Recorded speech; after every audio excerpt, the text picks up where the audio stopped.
All right, we're gonna rock and rolling. And so, as Dick brought up, 246.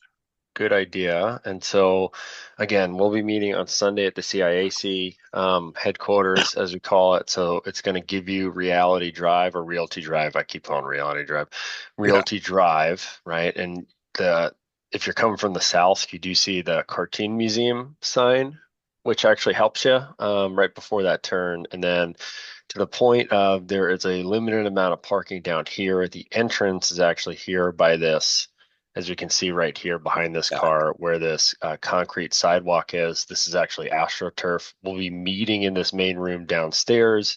You can also park anywhere back here or across the street is more than okay. And then just walk down the hill. So just as a simple reminder for Sunday, we shall, if I can get this one going, we're going to do hopefully a whole bunch more of you jump on here, but we're going to do um, technical fouls and signals for tonight. So again, the recap from last week is just penalty enforcement. We're going to go back through that because now we have this wonderful thing called the play on to add to you. So if you were not confused before, we'll be sure to throw a monkey wrench at you. In terms of it's a little different for technical, which can include simply blowing a whistle, or could also be throwing a flag, or this third thing called the play on. Again, personal fouls we went over last week. And then just the agenda Sunday, 8 a.m. Blow your whistles will be available if you did not order everything yet that you can buy from them. Credit card, cash, check, they take. And then we're going to be back on next Monday for our technically final class.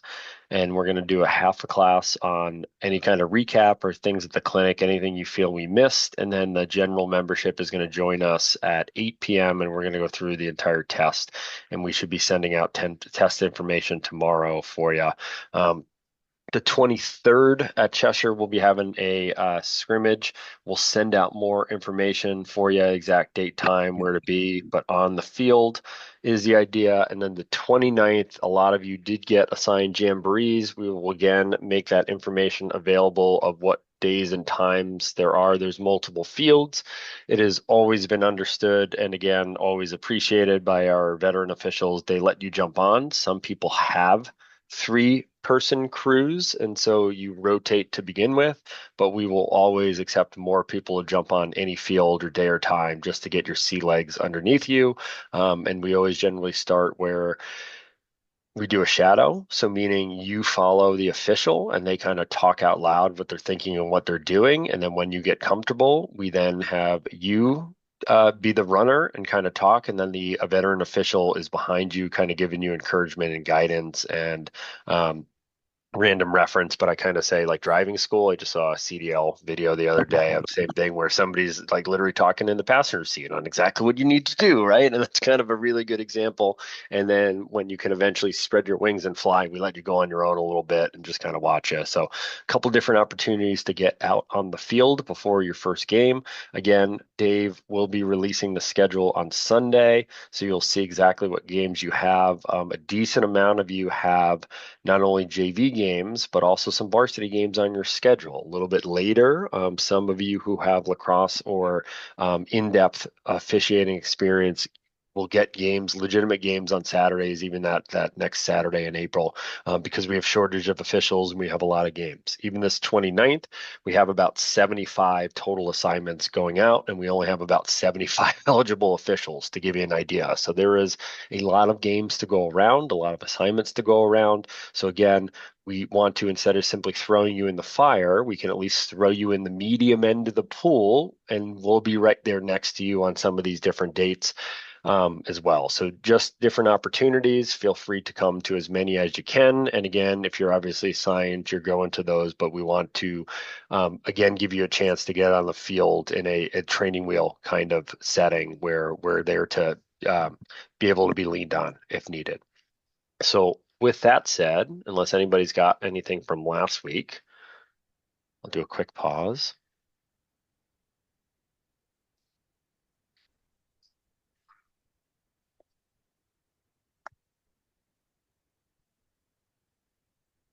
Sorry, my 4-year-old is negotiating using the microwave unsupervised. I don't think this is going to work.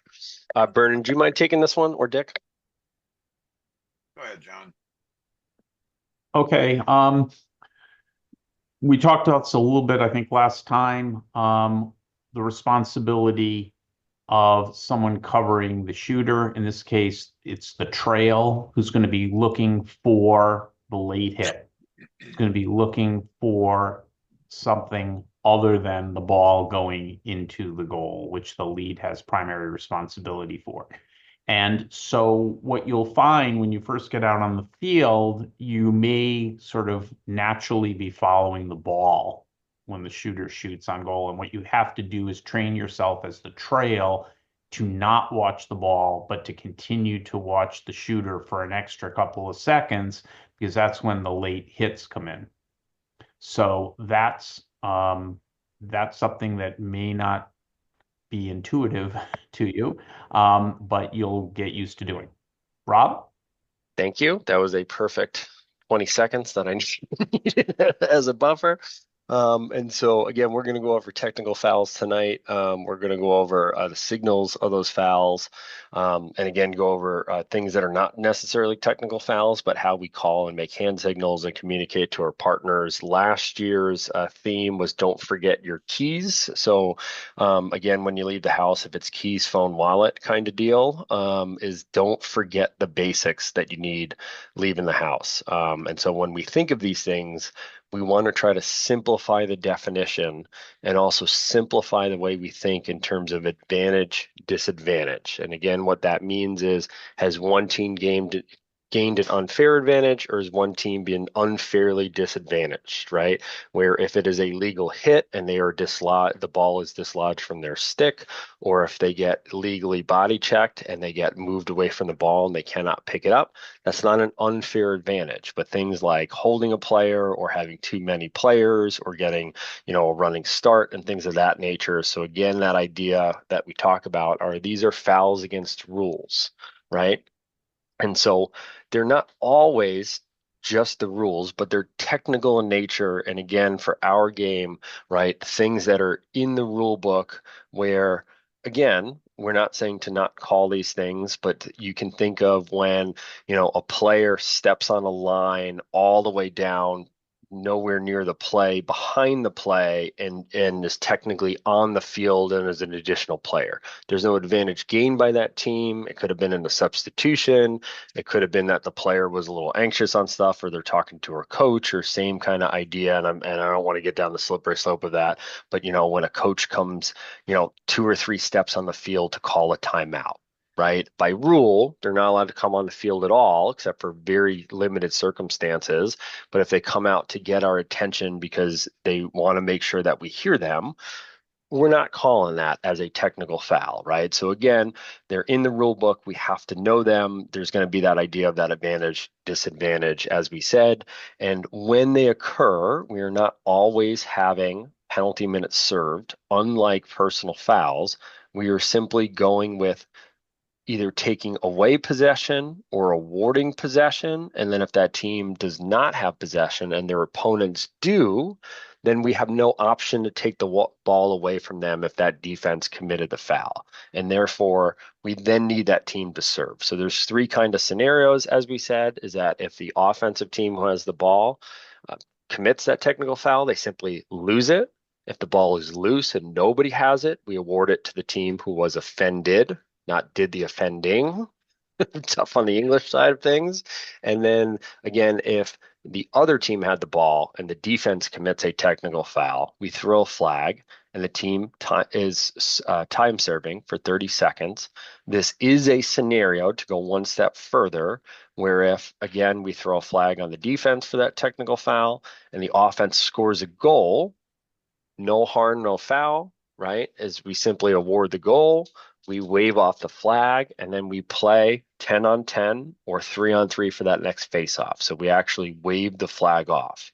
And on the flip side, if it's a personal foul, it's kind of that end one in basketball. Even though there's a goal scored, somebody always has to serve if it's a personal foul. So decent differences, very unique differences to the sport of lacrosse versus other sports.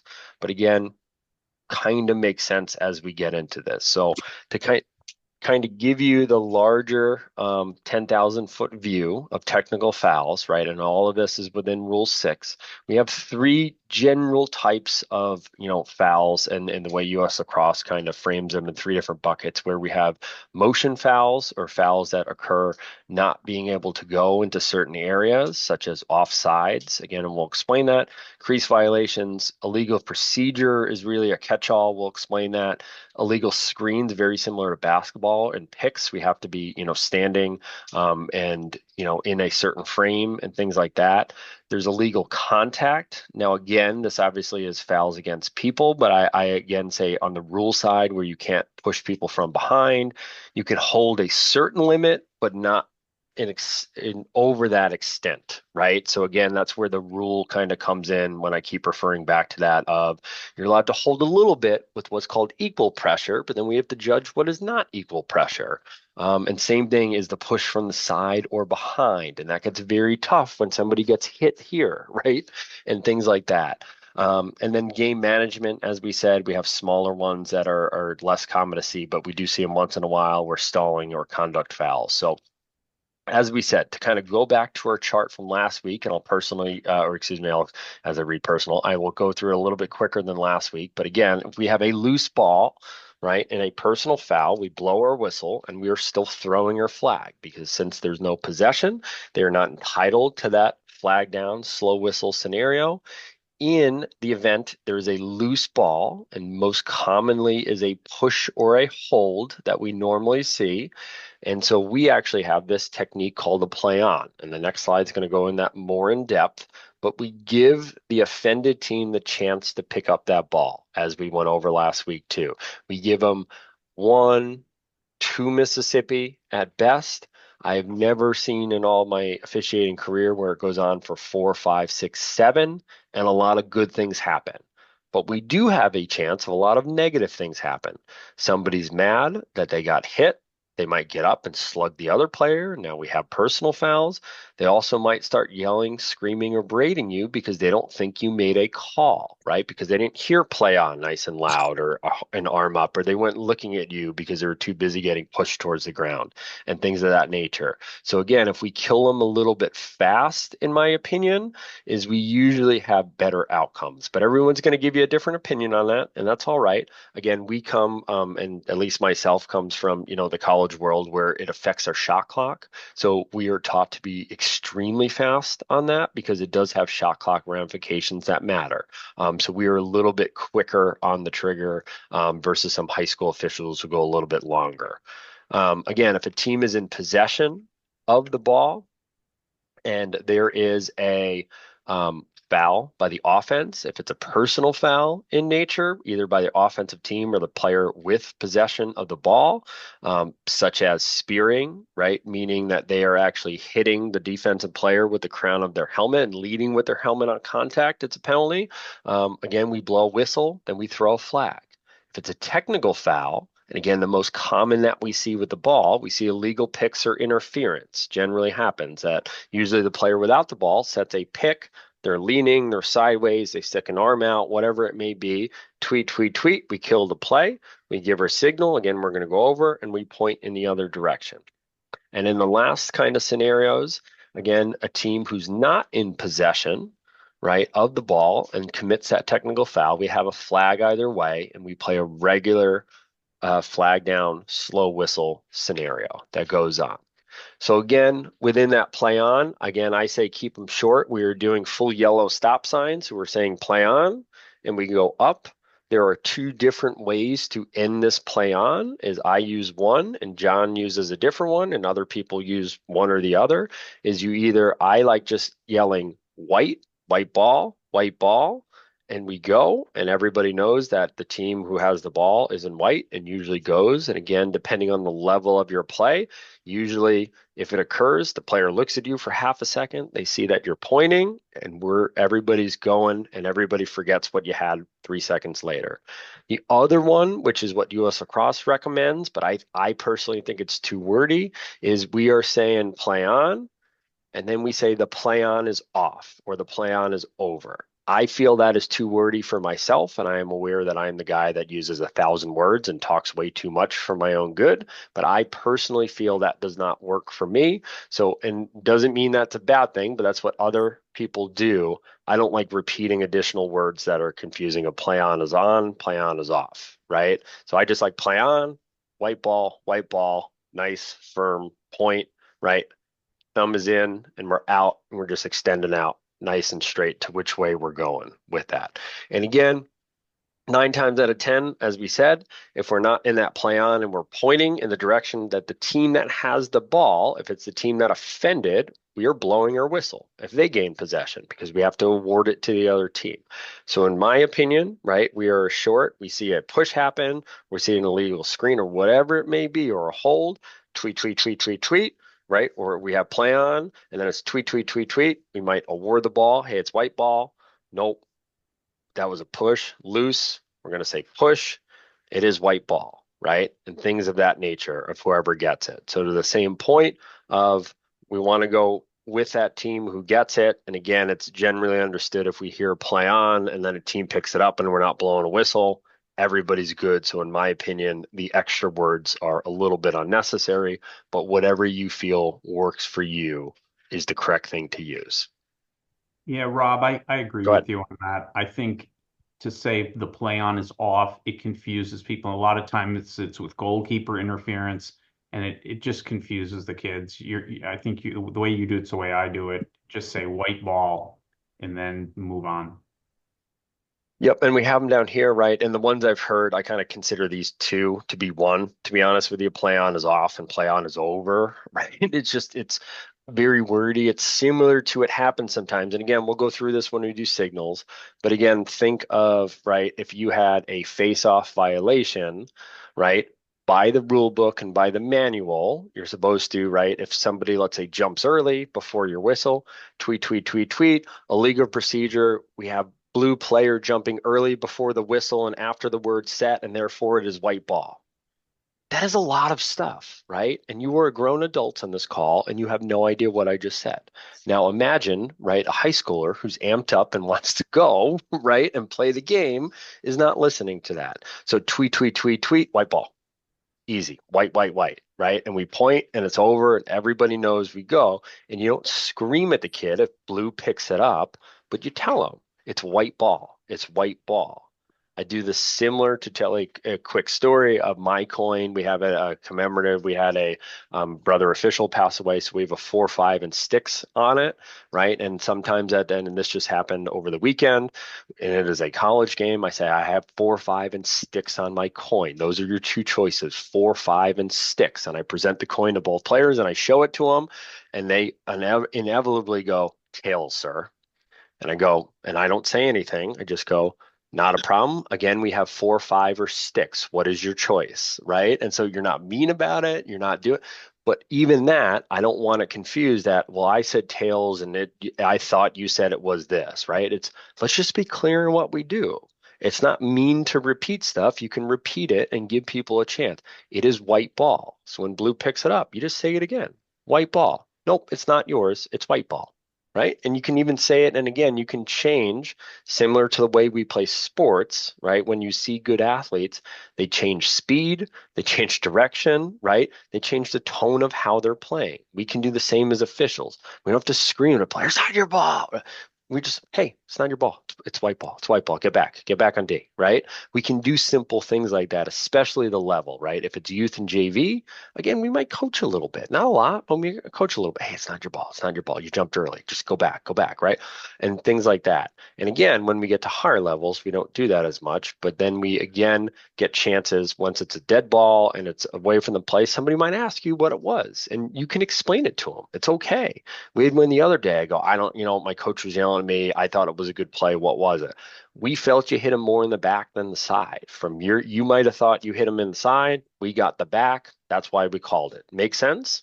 Yes. Right. And then again, maybe it doesn't happen next time. So again, if we have a scenario just to use one of these, right?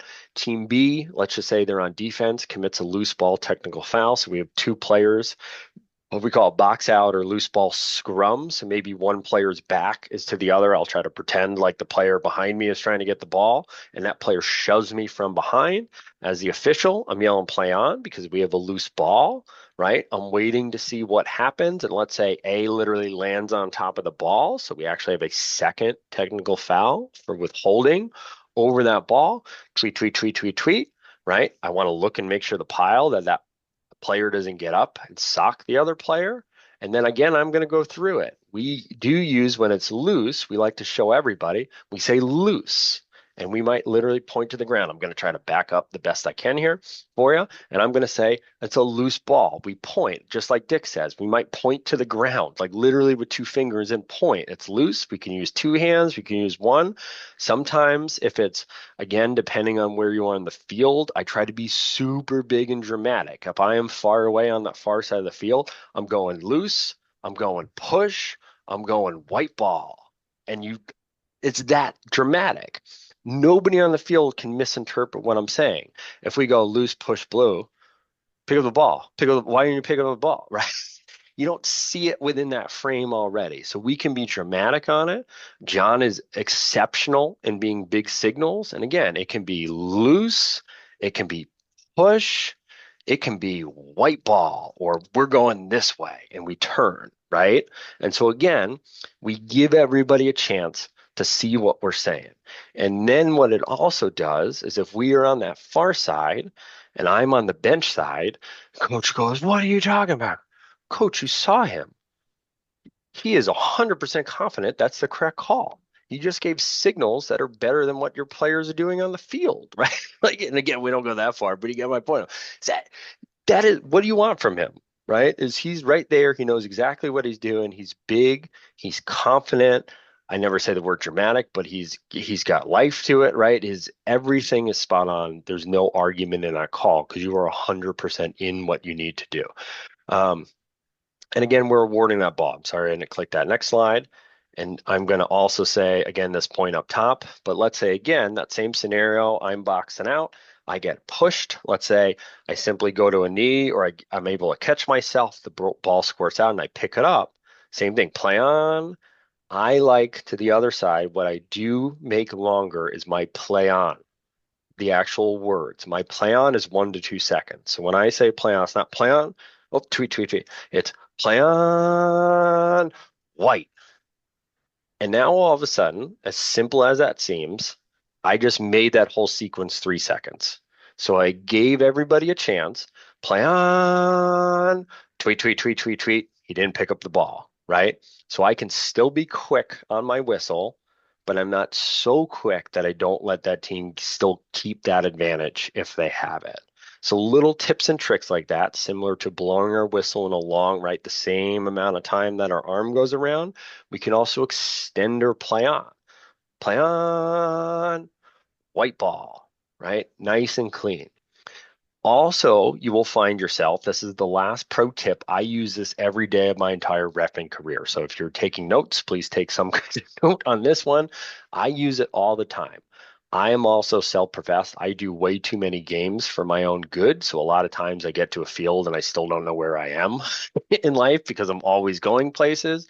But the key is you always have a second once you blow a whistle. You don't have a ton of time, but once you go tweet, tweet, tweet, tweet, tweet, tweet, tweet, there's like a one Mississippi where the entire world doesn't know you exist. And then all of a sudden, every eye in the entire stadium is now looking on you.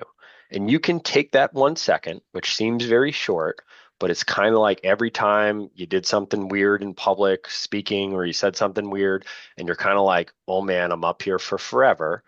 That's that second. And you can take that second to be like, okay, I just called a push. What do I need to be doing right now? And you can kind of go, the ball is loose. We have a push. And then you also get into this thought where you go, I know it's going to be white ball, but I don't know which way white is going. Right. And that happens to me literally every game. So my pro tip is you look at the goalie, just find a goalie on the field. And I did this on Saturday in both my games. I did one game on Friday. I did this same thing. And I go, okay, it's going to be white ball. and my hand starts moving, and if I start, my hand and fingertips start pointing towards the goalie who's dressed in white, I'm like, that's not the right direction. And then magically I go over here, right? So you get that second to use that goalie because you can't call the color and award the ball and point towards the goalie because it means they're going the wrong way. They always shoot on the opposing goalie, right? So a little simple just to reiterate it so it sinks in, right? When you get it, instead of just saying it's a push, it's loose, it's blue ball, and not looking, we do this a lot at every level, Division 1, 2, 3, high school and youth, and we do that. Take your second, realize that everybody's going to look at you, but you get a delayed second for that, and take your time and start looking real quick. Okay, blue did push him. So it's going to be white ball in your head. And you look and you go, the blue goalie's down there. So I'm going to go loose. I'm going to go push. I'm now going to point to the opposing color goalie. Is a really good trick. Where I end up finding it the most useful, to be completely honest with you, is anything on a face-off violation because you're ridiculously turned around. Every quarter they switch, right? You also don't pay attention. The teams themselves can, or the face-off players can spin, or a wing person comes in from a different angle, and you're like, oh, that's the defenseman. They're standing over there. That's got to be. No, look at the goalies and point to that direction. Make sense on all that? I'll pause on purpose. All right.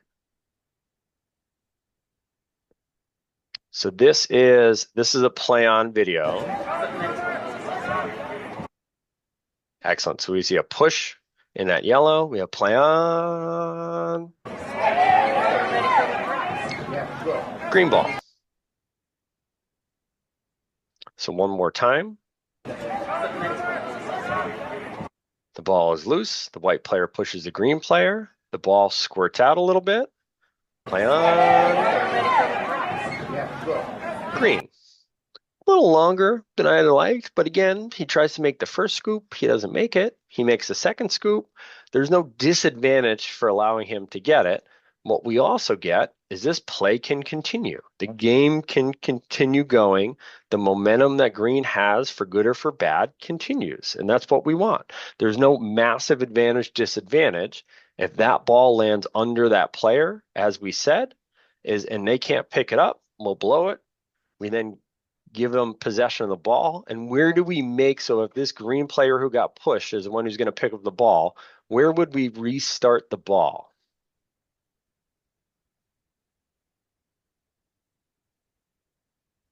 Everybody's on mute. If you know the answer, unmute yourself.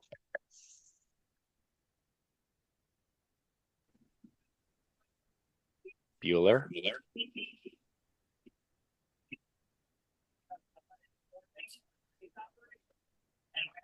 So I had the dog barking everywhere. Can you repeat that question?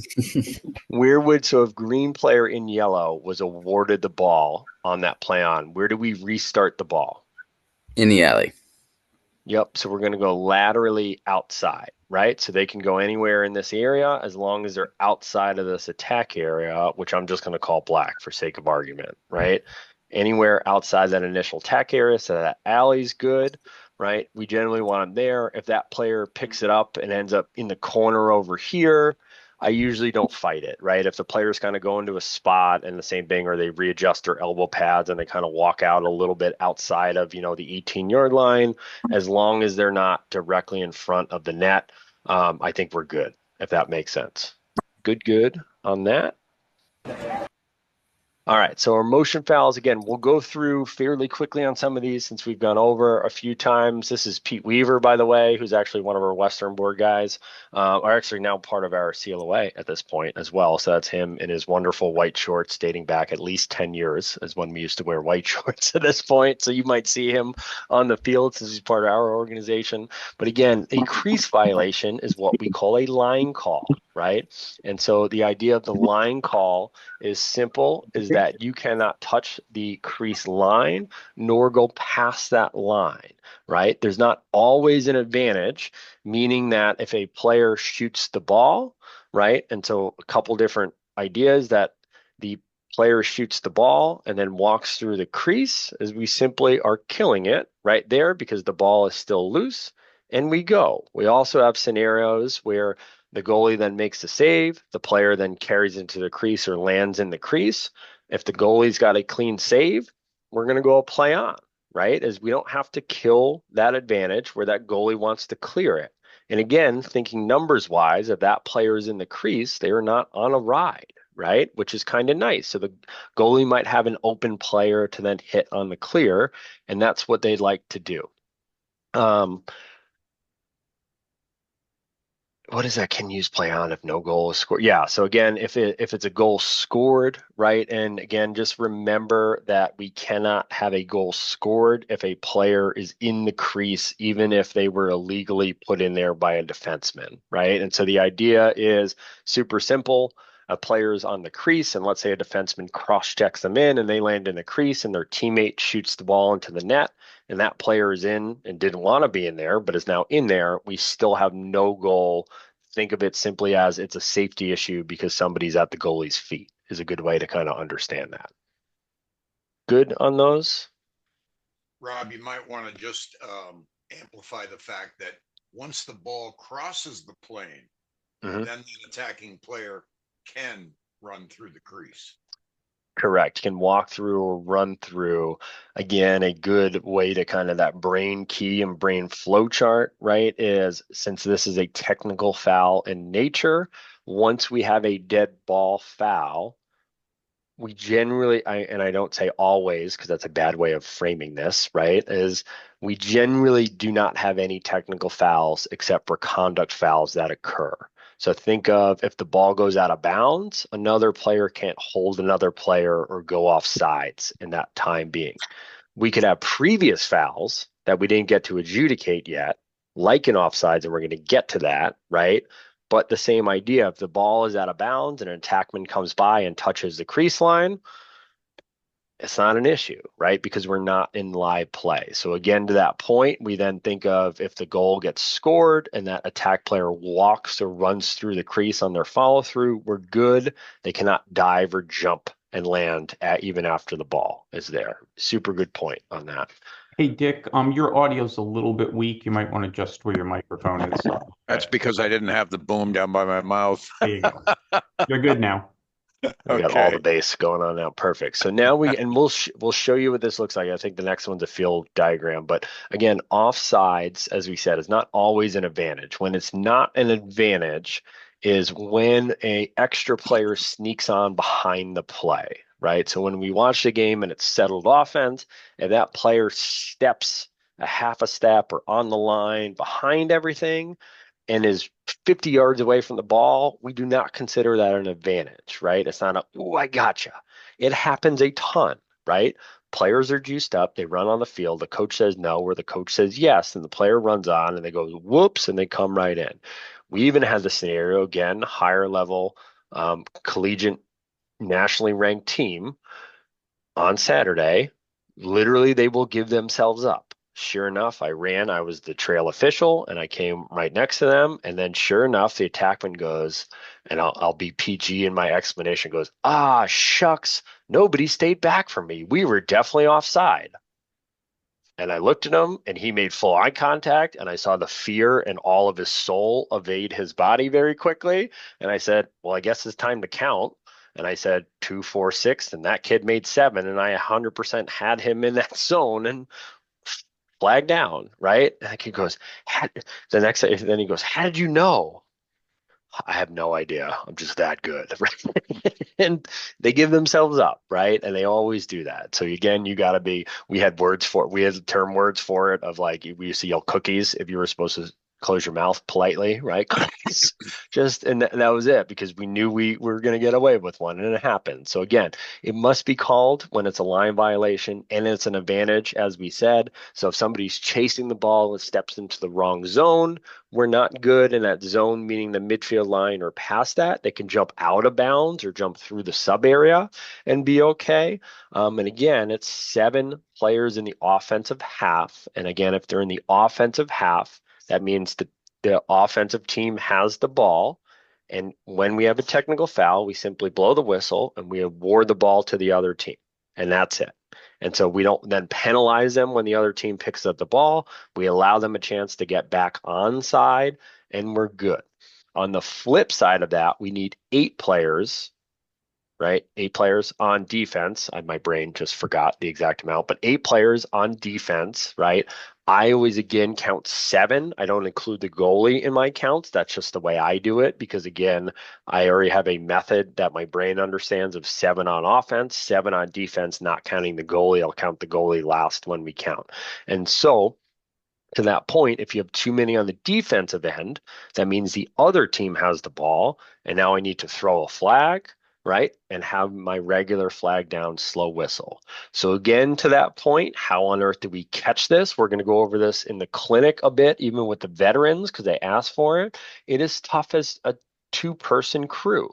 You have to be counting and counting and counting, and it gets tough. And we kind of went over this in an earlier call, is as the lead, when I'm waiting for the ball to come in, I'll do a quick count. 2, 4, 6. I personally like counting in twos. It's a lot easier, I feel. So I go 2, 4, 6, 2, 4, 6. Okay, blue's good. And then I'll go 2, 4, 6, 2, 4, 6. I'll count offense. And Dick had asked me in a previous one, and I started thinking about it more and more. I try to count whoever's easier to count sometimes. Sometimes it's easier to count the defense when you're the lead, simply because usually all the defense is in there, right? And the offense changes a little bit late. So if you're counting 2, 4, 5, and you're like, where's the 6th guy? And the 6th guy's still changing. Then so it kind of gives you a chance. And then on the flip side, if I'm the trail, I come in because the offense is more important as the trail because they might score a goal. I usually count the offense first. 2, 4, 6, 2, 4, 6, and we're good because I don't want a goal scored and we miss it. And then I count the defense, and I'm also thinking in my brain that my partner is going to count the defense first. But as I said, I actually was thinking about on Saturday, and I was trying to think of who I was counting first, and there's no good rhyme or reason sometimes. Sometimes you just get a good feel where you see a lot of red. If it's a team is red and white, for example, you see a ton of red. I'm like, I'm going to just count red right now, right? That's it. And so you find yourself subconsciously counting a lot, as we said. And again, we want that trail to have that responsibility when it's that offensive player going on to defense, meaning the attack is chasing the defense. We get to the midline, we generally have more issues with that. And then again, it's usually when we're clearing, right? Somebody with a long pole, this isn't a perfect method, but somebody with a long pole is usually running over the line, and a whole bunch of coaches or teammates are yelling, Johnny, stay back, Johnny, stay back.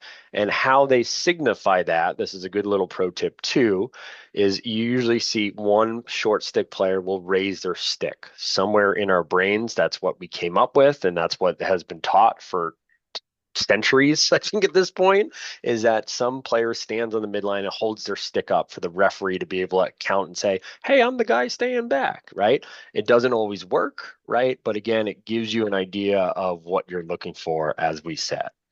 Rob, And can I just jump yep, in for 1 second? So just very briefly, you're offside if you have 7 players on the offensive half of the field, okay?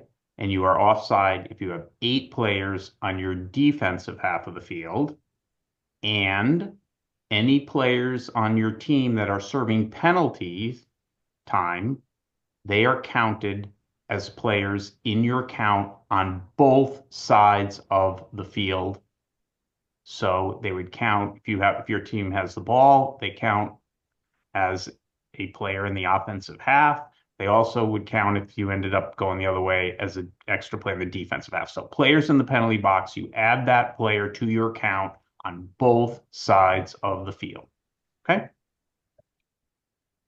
excellent point. And again, just to see a visual of what this looks like, right? So if we were just to make it up and say, not every team runs an exact formation that looks like this, but generally speaking, right, if we had midfielder down here, had the ball, and we have a trail that should be closest to this cone, maybe a little bit further in. But again, if this person's got the ball, you want to give them some space, and you have a lead that is, again, running right, that is over here. Again, this gives you that advantage of, again, I'm counting 2, 4, 6. So I'm going to go 2, I'm going to go 4, I go 6. Or 2, 4, 6 kind of idea. I always count twice.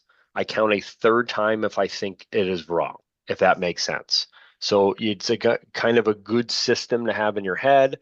where the same idea, and then I would go 2, I'd go 4, I would go 6, right? In some kind of nature. Again, if I'm standing here, I might literally count this as a 2, this is a 2, and far side as a 2 to try to break it up into my brain to count quick. We don't want to use our hands, so we don't want to go 2, 4, 6 or 1, 2, 3, 4. It shows us that we're counting. You just go 2, 4, 6.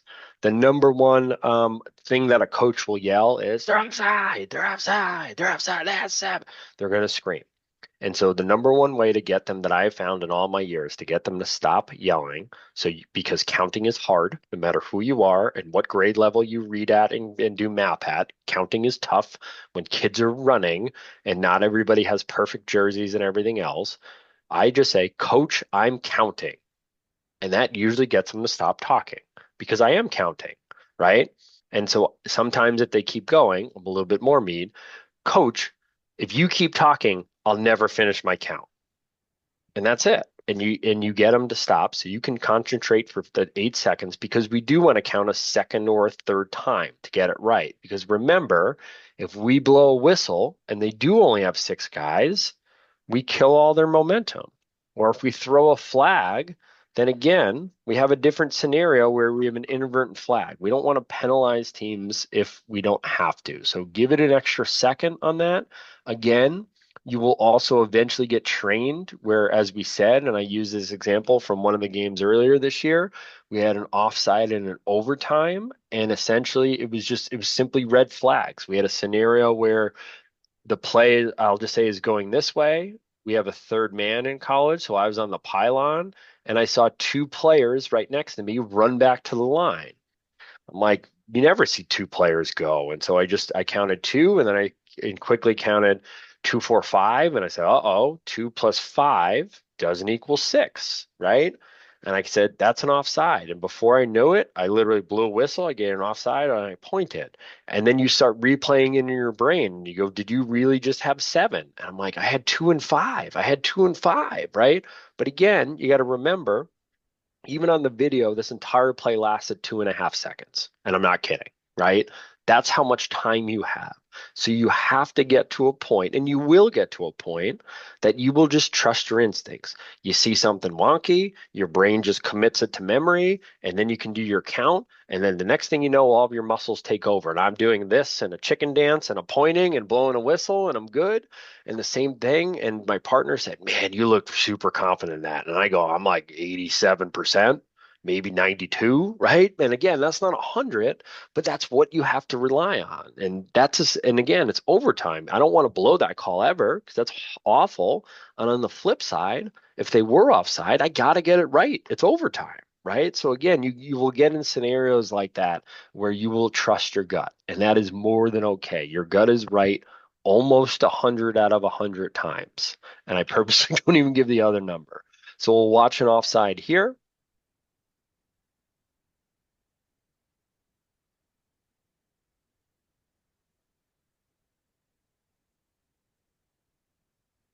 And so now we will do our count. Whoop. And so they're going to have, so again, we're going to count on the black side here.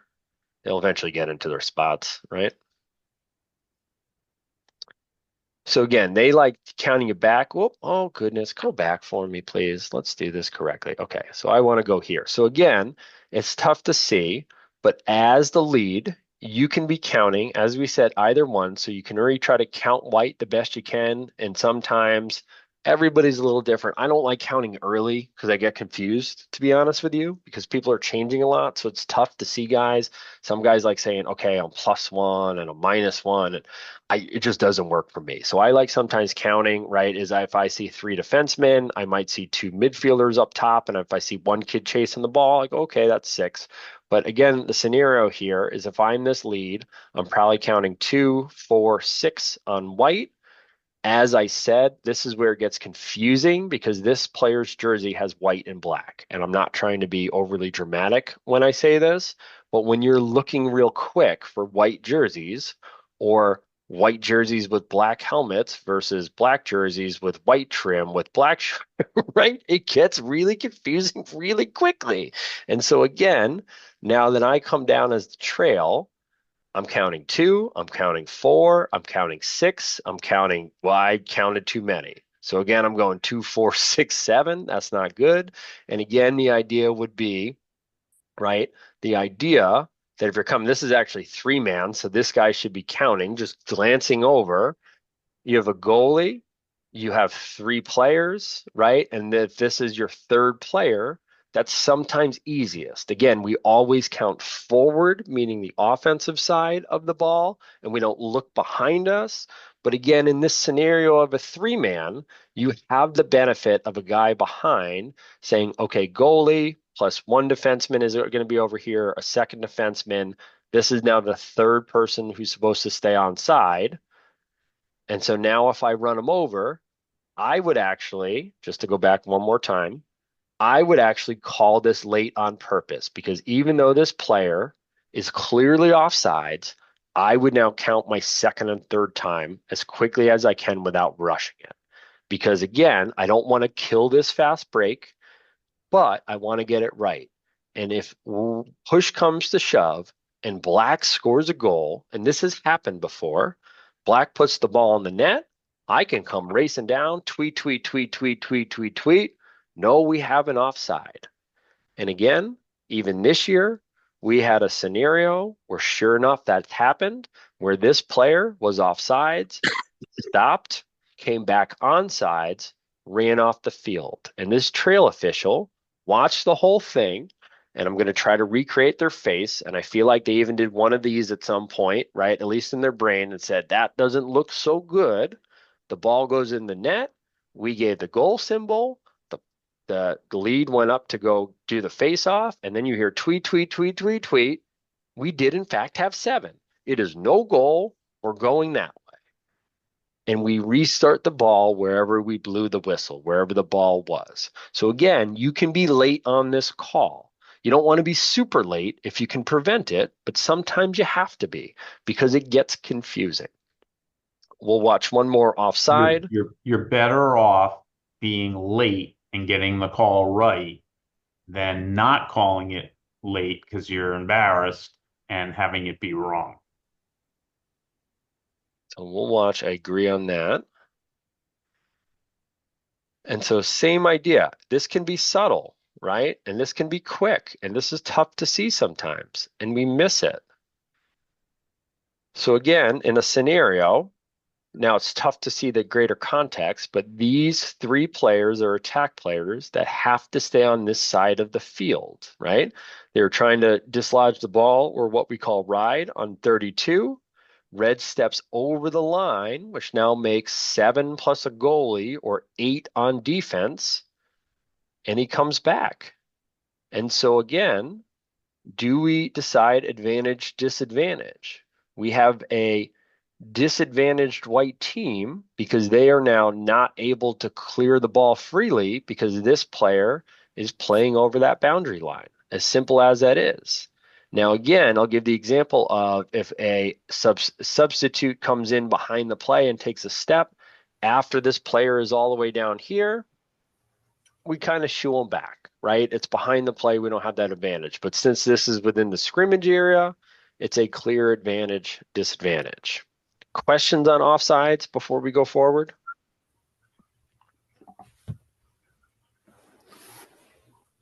No, but I think it's also good to note that guy that went offsides and he steps back on. A lot of the times, coaches will yell, "Just go! You're already offsides." He can continue to trail the play after he's already once been offsides. It's not 2 flags. Great point. I actually had that on.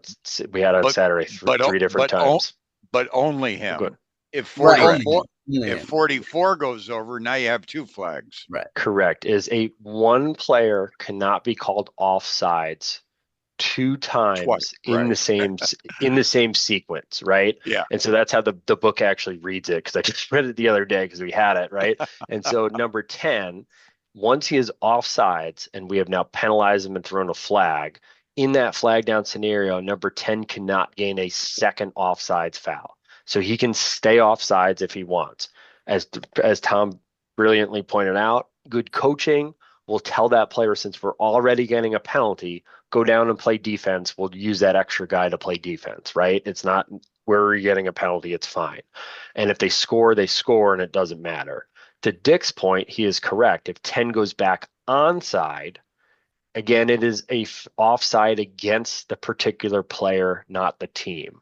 So if 10 goes back onside and 44 says, well, the team is offside and he runs over, he is now offsides as well. And now we have a second flag. And unless we have that imminent scoring opportunity above the goal line, right, we actually kill the play at that area to, again, make things as simple as possible while explaining it. So super good point on that. We believe it or not, on Saturday, we had 3 offsides, and again, on a very, very good team. And the same thing where, again, it was first game of the season for them. So it's just sloppy, right? Changes and things like that. And again, you had to the point where we'll say 10 was offsides, 10 goes back onsides, literally runs to the bench, goes to the end of the bench, and coach goes, it's 10, right? And again, we give deference. We can say, yes, coach, you were correct, right? And 10 came back off of the bench and ran straight out and then played defense again. And it was just one flag. That's the same player we had. So it's important to try to get the person correctly in the scenario. If you truly can't get it because it's tough to see them, and they are not already down in that area like this, let's just say for this area, he comes back. This play goes on for 2 or 3 minutes, and eventually we blow a whistle, and 10 and 44 are standing next to each other. And if you take 44, it is not the end of the world, right? If the correct kid runs over the box, penalize the correct kid. And again, we don't want to just use an in-home if we don't have to, but sometimes it's tough. The other scenario we have sometimes, and again, I'll use my Saturday example. We had 2 players running off, so I'll just use 10 and 44 were running off. And again, we had 44 might have technically been onside and 10 was offside. 10 was the player that ran back over. We didn't try to trick the teams or pull a fast one. We just determined that 10 was the guy who was initially offsides, even if it's close. You want to try to give deference to the teams that they're not trying to pull fast ones on us and get the extra player on and things like that. Good point. So we'll go again through these. The offsides is definitely the longest and the toughest one to understand. Our illegal procedure. So we do a travel symbol that's around. This is a legal procedure. I don't call a lot of legal procedures, to be honest with you. I either use words or I use a different symbol because a lot of these do have different symbols as well. And so a legal procedure, this is pro tip night. The other pro tip is, as a newbie, if you go to your partner and you say, hey, John, do you also have what I have? This is international sign for I have no idea what I just blew my whistle for. Can you please help me? Right. And we use this sometimes, right? Or this is, hey, Dick, can we come over and talk real quick? Right. And if we do this, sometimes we know that, hey, we're in a little bit of jam because this is a few different symbols. I have grown to not use this as much because we like calling things correctly because this can mean 15 different things. So if you see this as a coach, it gets very frustrated because you can't coach off of that because you don't know what that is. So if it's things like delay a game, we actually have a delay call, which is stacked arms instead of just saying illegal procedure. So again, we have different timing mechanisms. Like we said, 20 seconds for the face-off once the ball's ready or out of timeouts. Delay game, we also have, again, the scenario where if a player rolls the ball away and prevents that quick restart, and again, if it is not their ball, right, anymore, then that becomes a flag. So again, instead of saying, hey, it's an illegal procedure and coach is yelling, what did he do? We have 30 seconds, blue number 1, delay a game, right? And everybody now knows what it is because it's more specific, as we said. If it's something like playing without a stick, even though I do this, we blow a whistle and we might say playing without or playing without the stick. And we still verbalize it. And even though we use that travel symbol, right, we're still verbalizing what we're doing. Same thing if you're playing from out of bounds. We might say playing out of bounds. I might blow my whistle and it might be tweet, tweet, tweet, tweet. No, blue is playing out of bounds. We're going white ball. And I just kind of did my cardinal no, right? We don't want to try to mix colors, but sometimes we have to when we explain things, right? When it's a contested ball, there's a lot going on. Blue is playing from out of bounds, therefore white ball. I want to be slow and deliberate. Other times, I just want to say, hold blue ball because I don't want to be wordy in scenarios that make sense. Loose, push, white ball. I don't have to say the blue player pushed the white player and therefore white ball. So I could be less wordy in scenarios that are common and make sense to everybody, but other scenarios of we had blue player playing out of bounds and then white player pushed them, but since it's a technical foul within a dead ball period, we're still going to award the ball to white. No, right? Playing from out of bounds, white ball, right? And we can go from there. And so again, we try to simplify it. It takes time to do that. And we even see our veteran officials do it. But again, you want to get into a rhythm where everybody knows exactly what you're calling quickly because it helps that flow of the game. Illegal screens, we have our L shape on that one. So some guys like doing hands. I just whatever cut my hands do, I do. So sometimes I go like this, other times I go like this on it. Sometimes I'm super demonstrative. I'm like this, and then I point on that one, as we said. I do not like doing a legal screen in this fashion because it again doesn't give a good idea. Is you can kind of blow your whistle, you give a quick one of these, and you point to the other way. Again, anything that is moving pick, and we'll use this. This is not the best example, but you need to have your stick within your frame of your shoulders. Your feet need to be within your frame of your shoulders. You need to be up and down and not leaning. You can't stick out a leg, a hip, an elbow, anything of that nature. And you also have to have your feet planted. Now, where we get into the judgment call is when that player gets there and did they set their feet in time. It is not a full scale like, oh my goodness, we got you.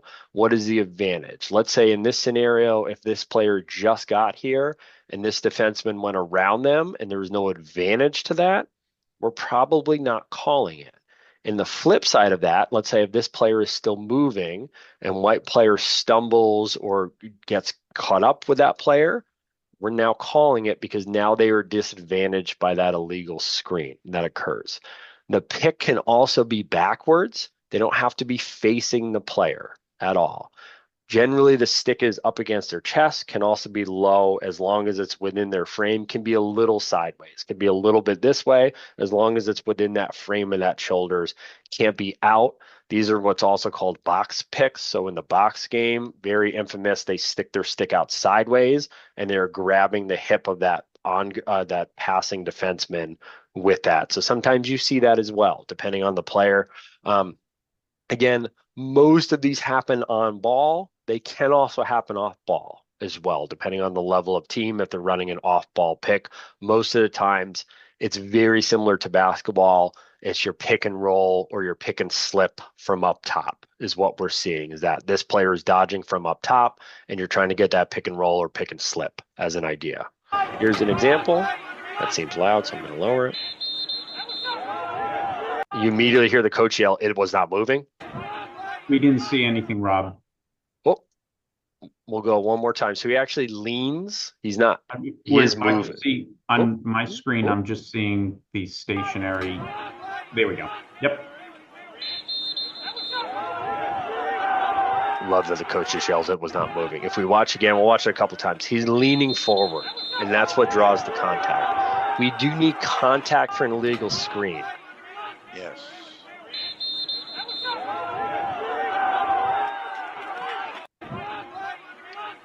Rob, too. Yep, go ahead. You get a sec. Yeah. Even though that stick is, we have contact and the stick is horizontal, if in your judgment it's just it's just held lightly and it doesn't disadvantage the kid chasing the ball carrier, I usually let those go too. You'll get fans yelling that's a pick, but he didn't hold it so rigid that the guy chasing the ball didn't get disadvantaged. And you'll see, I think this one's a little tough, right? And again, depending on the context of the game, but the idea that this black player is going to be able to run free, right, around that, player who's leaning forward and leaning into the contact in order to draw that contact. Again, it is unlike basketball. We have a much wider playing surface. To actually set a extremely effective pick is a lot more difficult, right? Because you have to have an offensive player, not to overly coach here, but this offensive player really has to drive off of this near side shoulder in order to get that pick to be effective.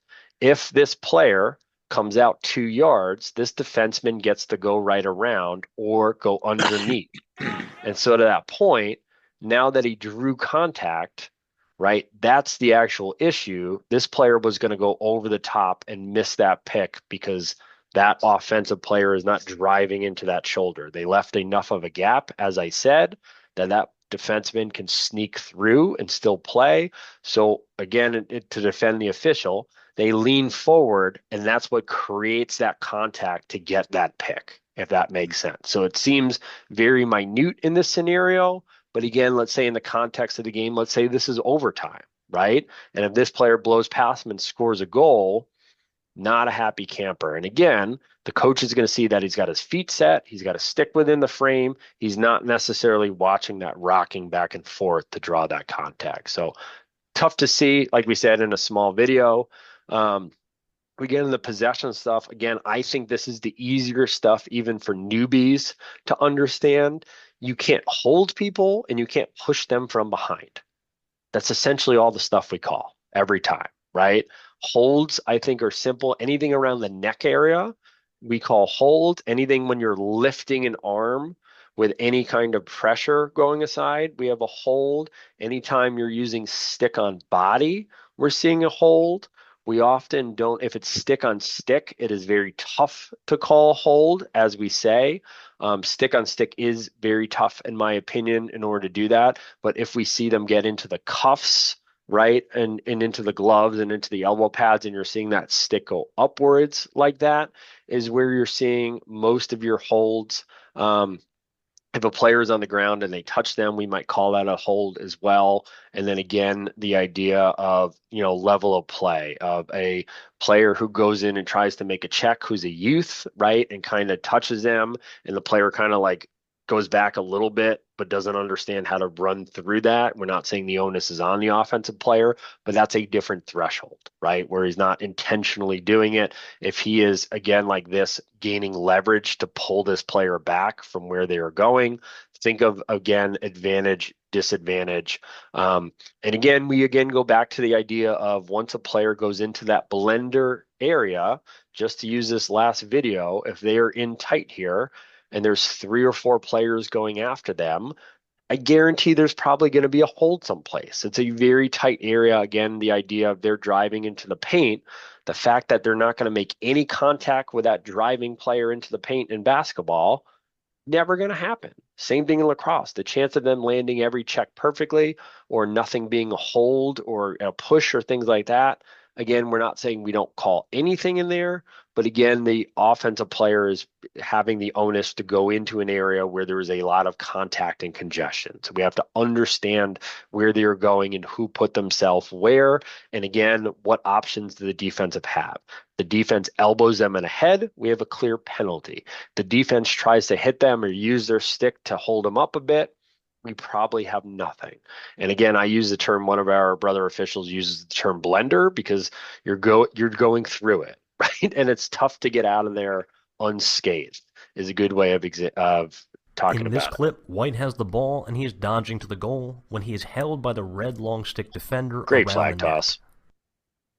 But again, we can see he's running, games, and once he kind of stops his feet, that's where the advantage, the disadvantage red is. defender should be assessed a penalty of 30 seconds. Unbelievable back arc foul. on this flag throw by the near side official here. This is a little bit extra, but I like it. Here, White has the ball behind the goal, and he passes to his teammate, who is held around the neck by the red defender. And again, just to show you, right, we do not need to fall down on what it is. But again, it's enough that it gets caught, anything in the neck area, we generally see it. A lot of times you're going to hear coaches and people yelling slash or to the head area, right? If they lift the chin as well, we will see a holding call is most common. Again, we could go more if the player very violently drags them down around the head or neck. We can go unnecessary. In our area, we could even have a check to the head or neck if that's what we feel it is. But a lot of times you'll see it. It's really just physics, to be honest with you, as you see the cross or the shaft will get stuck on pieces of the helmet, and one player is pushing one way, the other player is running the other way, and it's just naturally the force is going back. And so we call that a hold, especially if it's not violent or directed towards the head or things like that, as an idea. When Rob In this refers clip- to an excessively violent holding call as being unnecessary, he's referring to unnecessary roughness, the personal foul. Thank you. Thank you. And so again, the push one, again, I think this is probably the easiest call you're going to make, and maybe your first penalty call as well. These are usually blatant. Again, when they get a little tougher is when they're on the outside of the shoulder, right? But again, that's your judgment call. If you feel, again, if it's a competitive game and a more skilled game and it's directly on the shoulder or just behind, we might see that be a pass. We might not call that. But if we see again, this is clear as day. This is from behind on the numbers.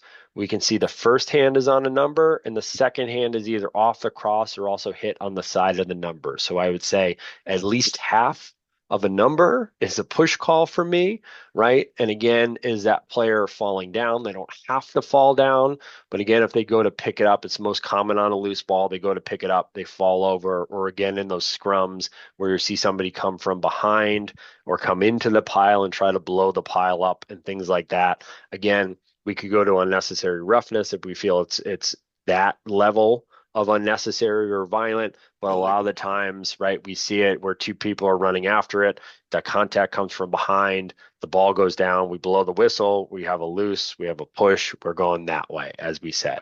And again, within that context, anything within 5 yards of loose ball, we're legal, except for illegal contact, so head hits, things like that, and anything from the front or side is what's considered legal.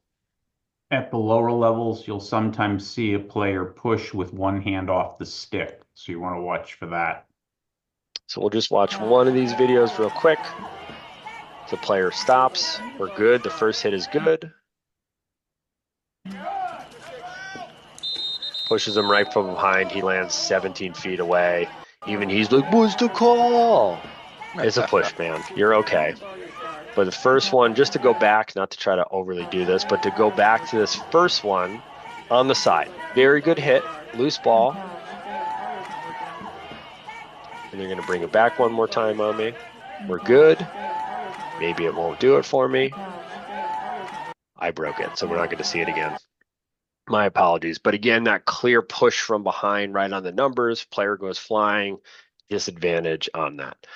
Interference, again, fairly simple. We don't see this super often outside of the goalkeeper stuff, but again, think of the idea where when the ball is nowhere near what is going on, and you have a scenario where two players hit one another or a player purposely pushed them down, or you see most commonly when a defense is clearing the ball, you see a screen, an illegal screen set by the other defenseman. And so we actually call that interference, not an illegal offensive screen, because they're not in the offensive half. If you called it an illegal screen, nobody's going to yell at you. I promise you. That is, it's one word versus the other. But again, that idea of interference, we can also have if you're further than 5 yards away, or things on the face-off and things of that nature. We also see it too, again, not very often, but let's say a player is on the crease, the ball is up top, the defenseman or the attackman check their stick out of the opponent's hand, is we could have interference in that scenario. We'll see one of them. So we'll see inside here, I believe is where it occurs. Yeah. And he checks the stick out of his hands, nowhere near the ball. And again, it's a defensive team who does not have possessions. The official correctly throws his flag. We'll watch one more time here.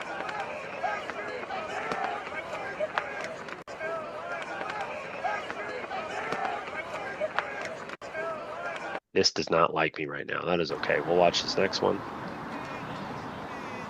And again, we'll watch off ball here. He shoves him into the crease. why. We'll do a quick pop quiz. Why did we blow a whistle on this particular play? So we had an interference against a defensive team who is white, and we blew the whistle. Why? Because he was pushing the crease. Right? So we have and it's not the offensive player's fault, but the officials deem that we have an offensive player in the crease, right? Therefore, an offensive technical foul, even though the defenseman put him in there. So that second technical foul kills the player. That offensive technical foul kills the play in that scenario. Again, think safety in that scenario. You have a player going to the net. You have the other player at the feet of the goaltender is really the issue we want. We obviously have the potential of that player who's in the crease could get hit with a shot, obviously, as well. So both players we don't want getting hurt. We get into these last two. Again, this is a requirement in NFHS. We have a automatic stall in the last 2 minutes of the game if there is a 4-goal differential or less, so 4 or less. In other times of the game, if we feel that the offense is not going to the cage in a timely fashion, we can put what's called a stall warning in and restrict them to only playing in the offensive attack area. Before you go Now, on, Rob, just to mention on the 4 goals or less, the team that is ahead by 4 goals or less, so ahead by 4, 3, 2, or 1. If it's tied, there is no automatic stall. correct. And we do not penalize the team who's not winning, right? It's only the team who is winning. So we restrict their area. And then with that said too, again, you will most likely not see this very often in your initial games. You will also rely on your veteran official as well to help you out with this. This is, again, a game management decision that comes in.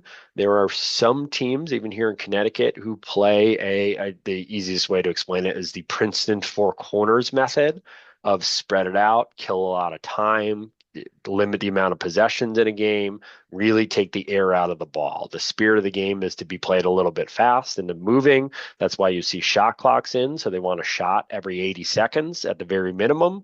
And so again, that idea where if a team is truly trying to kill the clock, we're going to restrict their area to allow the defense an easier time to try to get the ball back. As we said, we have conduct fouls within NFHS, right? It's kind of a get out of jail free card when we feel like, a player or a coach is not being very amicable is a good way to kind of put that is, again, we want to try to use warnings and try to talk people off ledges. But again, it is a technical foul in nature. The lovely thing that the lovely thing about a conduct call being a technical foul in nature is you can wait until that team has the ball.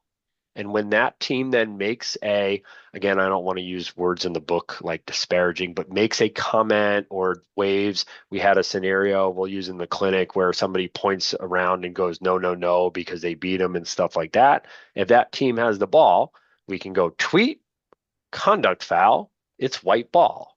I know everybody sees that that's the kid that said something dumb that we're going this way.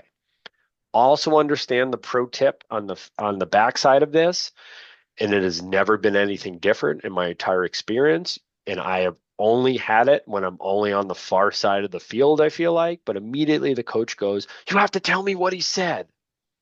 No, coach, I'm not going to scream what I just gave a person a penalty for across the field, especially if it's colorful language, right? That's the last thing we want to be doing. It usually, again, I don't want to say taunt because that's in the rule book, but some kind of level, again, there is trash talk within the game, but there is a level, right, of a a player gets beat, they turn around, they look directly at him and they scream, "You suck," right? If it is 10 goals, that team is winning, they have the ball, they're now not being very sportsmanlike. That might be the time. Tweet conduct might also be the same player that we've said the second or third time. You need to rein it in. We've told the captains, we told the coaches. Again, we don't want it to be a one time one person looks at you sideways and we blow a whistle and we're giving them tech fouls all over the place. No, we want to use our ladder. We want to verbally warn. We want to use our captains as our coaches as tools. We can then get to a conduct A second time, again, we don't necessarily want to call conduct on the defense if we can try not to, because we have to throw a flag. And then we get to an unsportsmanlike conduct, as Dick said. We have a half bird, and then we get a full bird, right? As the full bird is when we have a 1 minute, and that's a non-releasable penalty. I think that's Rob, all just on fouls. Go ahead. Yeah. I guess another pro tip, to use your term. Um, if you're the lead and you have a goal, the reason you want to get into that crease quickly and signal goal is you need to now start reffing with your ears, because as Rob said, you're going to get an attackman who's pretty cocky and he's going to say something to the goalie. You got to hear that. You got to hear that. At that point, you have a dead ball conduct and you're going to award the ball, no face.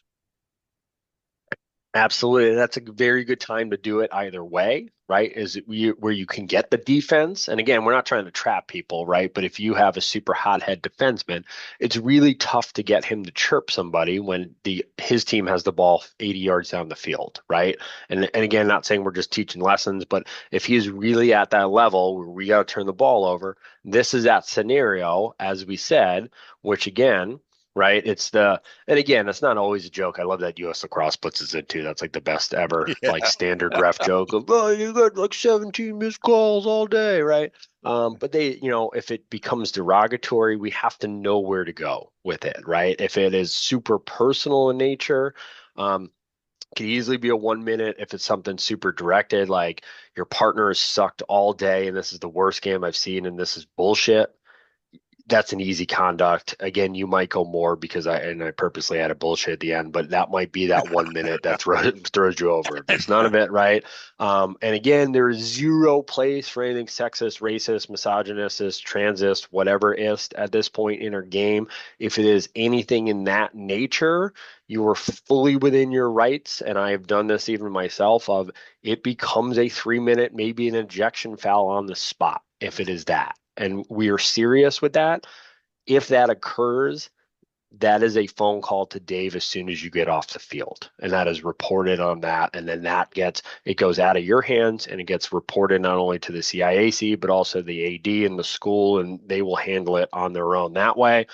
You've seen it on college as well. College coaches have resigned over it in the past few years. There is no place for any of that in our game. There is, I don't want to say fortunately, but there is some places for an FU or this is terrible or bullshit or things like that when they're not directed directly at you, if that makes sense. As we said, of you guys are effing us or we've been effed all day, where it's not directed to us. Again, if it's high school, probably not tolerating it. In college, a little bit more we tolerate. In youth, we don't tolerate that at all, right? So again, it's levels on that. But if it's hey, you have been doing this to us all day, that becomes very personal. And again, things like threats, we do not take lightly. Those escalate our ladder very quickly, as we said. And a couple of them, as an example, where we want to use that ladder and try to use, and again, we use a ladder of the idea of you have to climb the ladder one rung at a time. So we want to try to start at the bottom and work our way up versus, again, starting at, that's an ejection foul, you're out of here because you said, I missed the moving screen. Yeah, we already went over all these before. Cool. So remember our keys on that one. We did all of our flag downs again. I think I'm going to go to the other one. Questions, comments. I know we're at 8:20 here, but we are going to move to a couple of our signals. Maybe this doesn't do it for me. Hold on one second. I'm going to move this here so I can. And so, as we said, none of you are on camera right now. That's okay. That's fine. I'm going to try to move this back a bit. I'm going to do them too. So if you want to do them at home, cool. If you're watching this YouTube video and you want to make fun of me later, that's cool too. I have no ego. It's okay. John and Dick know that. So I will do my best to give you our signals at this point, but we'll just go through them. So if you want to follow along, great. And again, we kind of have the cheat sheet at the bottom when we do our signals, but right, our goal is I need this wall to be 10 feet back, but it's not our goal. We're nice and high on it. I'm very bad at this in video. I cannot stay out of the net for the life of me, I just love running inside of the net and giving goal calls and being all inside the crease. But by mechanics, you should have your outside foot being your left foot because we were running lead left. Your left foot should be on the crease line and your right foot should be outside the crease line when you give a goal symbol. Do not try to be 20 yards outside of the field, and you want to point towards the face-off midfield line and point up the field, as we say. You do not want to be facing the goal this way when you give your goal symbol. So you want to come in, we face up, so we're parallel with the goal line. Left foot on the goal crease, right foot out. Nice big goal symbol. And as Dick said, you want to be officiating with your ears and even your eyes at that scenario. You can look at things. Out of bounds, again, we just put our, so again, most important trick question, you blow your whistle, tweet, tweet, tweet, out of bounds, then we point. And so again, when we point, I'll just show you my hand. I can see it on our screen. But again, we want to be nice, out firm, nice 90-degree. If we can, nice line, right? Same thing with the ball awarding. We want to point one way or the other way, as we said. The hell's my inbounds, John? What do I mean by that? Oh, when we're going inbound. So we're inbounding the ball, right? Poor Vernon's looking at me like he's got no idea what we do every year. So again, when we inbound the play, right, it's nice long whistle, tweet the whole time. So I say that as if we're inbounding the play.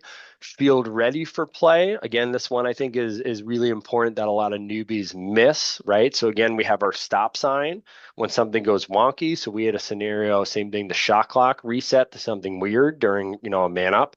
So we'd put two hands up. Hey, we got some weird stuff, right? But again, our yellow light and then our green light is pointing towards the goal that the ball is going.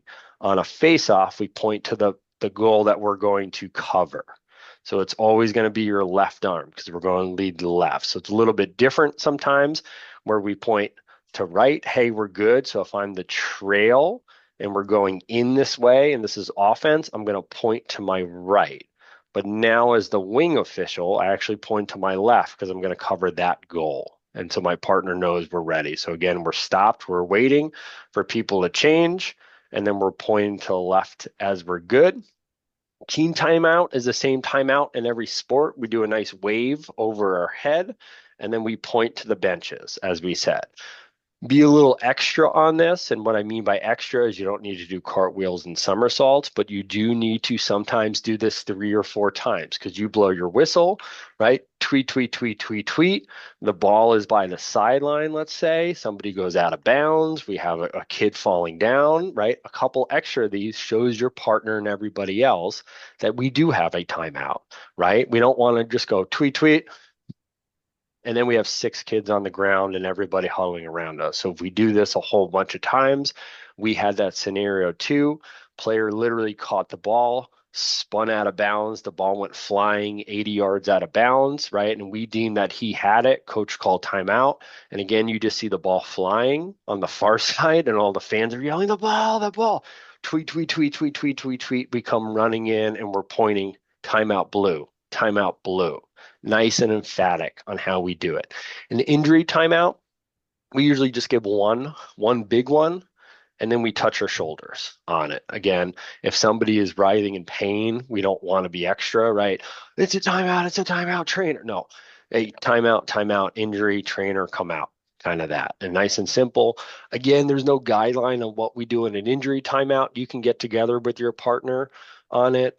Try not to. I know this is common sense stuff, but it's tough sometimes, especially if it is a non-serious injury. If somebody pulls up with a Charlie horse or, a cramp or something like that, it's easy to get with your partner, right? And Dick makes a comment or John makes a comment of saying, man, I really missed that offsides. You see that back there? Or I like ate it and I slipped, right? So again, just try to, cover your face the best you can on stuff. Try not to crack jokes super loud. Don't talk about plays. The other good pro tip too, again, we had this on Saturday, was one of the advice we gave to one of our partners, right? We had a scenario, same thing, where we had a really tough crease play and we get to the timeout and the partner immediately goes, did you see when he was up here and then he went down? And now everybody on the field knows we're talking about that crease play, right? So it's not what just happened 30 seconds before where he was super confident, said crease, crease, crease. No goal, he takes a goal off the board, he points super good. Now we come over in a timeout and the cameras are on us and fans are watching us and you're seeing him recreate the play, right? So do it with your hands. I like having my hands down as well, or just behind your back when you're talking. Or John, I'll make fun of John because he loves a scorecard, but it's a really good tool to use when you don't want to use your hands. Like if you're a New Yorker like me who's got to talk all the time with my hands, use your scorecard, right? We can talk like this and pretend like we're writing stuff and actually be talking about the play as well. So just a good pro tip on that. End of the quarter, we do same thing. A no goal, we do a washout. Just like hockey, we don't have a washout for a post and stuff. I find myself doing it, especially if people are yelling depending on the level of the game. If it's youth and they hit a post, I'm usually not going crazy, to be honest with you. In high school, I'm not crazy, but if it is a 1-goal game in the fourth quarter and they hit a crossbar and it goes down and it looks close, you might give one of these just to give a little theatrics and make everybody know that you're on top of it and you know what you're saying so people don't start screaming. Face off in the scenario when we have a flag, right? We actually go through the whole thing. So we might say, we have a time serving foul on blue. Number 2, it's a slash. It's a 1-minute foul. We do have a man down face off. And we go this way is actually our face off symbol. We don't see it very often, but that is actually correct to do when we actually explain that we have a face off after a penalty. That's the only time we say it. Same thing on the possession side. We point in the scenario where we have a flag down or a penalty that carries over in between a quarter or a half. The team in possession when time expires is entitled to possession. We have no face-off. Again, it's that one massive caveat to a face-off after every goal or to start every period. So I just verbalize it. Blue is possession, blue is possession. And Dick and I spoke earlier today about something else, but a great opportunity on the back of your scorecard, there's a field diagram. I make an X of where the ball is, and as silly and dumb as it sounds, I take it and I flip my scorecard around and I go, oh, that's where the ball's about to be, right? And I literally orientate it based on where the field is, and it shows us where the ball starts because it goes in the same area as where it ended. And so as teams flip and you now shoot on the other goal, it goes to the opposite side of the field. Hand counts should be nice and out. Again, usually it's belt and out is what's suggested. I usually sometimes go like this. I don't think my counts have ever looked correct. I'll go like this sometimes. I go like this sometimes. I go up and down. And whatever you feel works for you, works for you. Just make sure it gets out far is your big key. That's a goalie count and your 10-second count. Same thing with change of possession. Again, we might stop the clock and we change where we're going. On AP, if we switch AP again, we're telling the bench on that. I just verbalize it. Loose ball, we're pointing down to the ground, or as Dick had before, we might point like this, or point 1 is fine, or we are just super dramatic. It is a loose ball, right? Again, you're going to see what works for you. If I'm near the bench, I'm usually a little bit more muted because I don't want to be 3 feet away from a coach doing massive signals. If I'm on the far side, again, I'm usually a lot more demonstrative in my signals so everybody can see that. We have, failure to advance is a tap of the head that we have, right? I think that's ineligible receiver downfield or wherever we're at. But this is our shot clock or failure to advance. We don't have shot clock in NFHS. I'm losing my mind at this point. A play on, again, just as they're yellow and are tipped. It's really important that we have a tipped on and over and back or a tipped out of bounds, especially on a pass. We want to indicate it to our partner and everybody. So we're doing tipped, right? Every sport has the same tip symbol, but we want to go hands out. And again, as high as we can go. If we can go up here, it looks even better because everybody can see this as versus down here. I'm just doing this for camera, but I'll also, and you might be able to hear it, I purposely make the smacking sound. So it's a small little clap. It's not a full clap, right? But this just sounds real good when you're on the field. And I'm serious. Like if you go tipped, tipped, tipped, everybody knows what you have on that scenario. So again, being big, loud, and confident goes a long way. Just to point out, number 15, failure to advance. That's the signal you're going to use if the defense doesn't get the ball past the midline within 20 seconds. Correct. The same signal you will use if the offense is under a 10-second count and does not get the ball into the attack box within 10. Rob, Correct. too. Just a point too. Goalie. You mentioned the word camera before. It's important. Most high school games are possibly filmed by Huddle, but more importantly, parents have cameras now. So you don't want to be, as Rob said, in a dead ball making signals that are going to lead people to believe, oh, see, he actually knew that was a foul. It's just there are cameras everywhere now. Yeah, we're not scaring you on it. We're just trying to give you the reality of like you're always being watched by everybody. It's really what it is. And again, I just try to frame it. And the reason why I mention cameras so much of again, when you do call it, everything is filmed. You're zoomed in all the time. They just see you, right? So it really, once you start seeing yourself and you see what your symbols look like sometimes, or you see your partner do it, right? Where they're on the far side and it's all the stuff over here, and you say, and then they just stand like this, and then a whistle blows, right? And then a coach goes ballistic, and you're like, yeah, I don't know what he called. I have no idea, right? And you can't defend your partner to that point. But again, you see it, and we use the same idea. I'll just tell the quick one. And again, I know we're at 8:30. I'm just going to go through this fouls list real quick, and then I'll stay on and do a small amount of video if anybody wants to stay. Same as usual. And at any point, you got to jump off. Feel free to jump off here, and we'll see you at the clinic. And we'll go through these, but I'll tell the quick one, same one I told Dick, as we had a goal on Saturday where it was a true fast break. The two teams were in what's called a 10-man ride. So a lot of times you try to beat that by throwing the ball as far as you can and hoping that your player kind of catches it. So I'm caught in a scenario where the goalie makes a save. I'm on the 30-ish yard line, and he chucks it down to the 10-yard line on the opposite end of the field. So I now have to go run 40 and 20 is 60 yards. I had to do the math. See, I told you I'm bad at math. 60 yards in about 3.5 seconds, which I can't do. I can't run a 40 in 4 seconds, right? Right. So you're chugging along, and sure enough, the ball goes in the net. And it goes in the net in the manner that it hits the goalie and trickles over the line. And that goalie bats the ball out of the net. And you have to determine whether or not that crossed the entirety of the goal line. And again, I just gave you 3.5 seconds to run 60 yards and still not be sucking wind, paying attention to what's going on and avoiding, 220-pound men running at you at full speed. Easy, right? Right. And you get it and you got to call it. And I was, again, about 90+% that I had the correct call. I saw it through the mesh and I took an angle that made me come below the goal line and kind of banana out. And I kind of said that I'm pretty sure that's a goal, right? And I came in and I gave a nice big symbol. I came right in, I blew a whistle, and it was my normal goal whistle. Tweet. We have a goal. I'm standing right by the goalie, and the goalie, I did not give him a conduct because he made me laugh internally, and I've gotten a really good switch to not laugh when people say funny things at my face. But the goalie makes the video review sign with his fingers, right? And we were playing in a game that did not have video review, and he goes, "You can review that, right? That is not a goal." And I'm like, we don't have video review today. And I'm cracking up because I'm like, what goalie thinks to pull that move right in front of you? Like, it's really good. I'm like, that's a high five. That was a good one, right? You're awarded a point.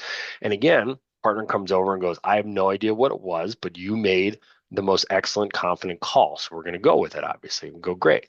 We come back up. We eventually get to the timeout. And the far side official or the trail official says, you could see it from back here. It was clear as day in the net. We actually had a better view down the field, but you guys couldn't see it because you were wide. So it was actually a very good call, and nobody argued because you ran in there really quickly. So again, that confidence is big, and you watch it on the video, and the same thing. The ball's in the net. I'm standing in the crease. I don't know how I got there, but I'm standing like this before you even see the goalie stand up on their 2 feet. And again, if you watch that, not knowing the context, you're like, that has to be a goal. That official's right there. That official called it immediately. There was no hesitation. There wasn't even a look over to his partner. So again, you got to get by on some muscle memory. And again, as newbies, it's important to remember you will get there. We promise you we will get you there. And the more and more you do this, the more confident you'll be and the more times you'll know what's going on.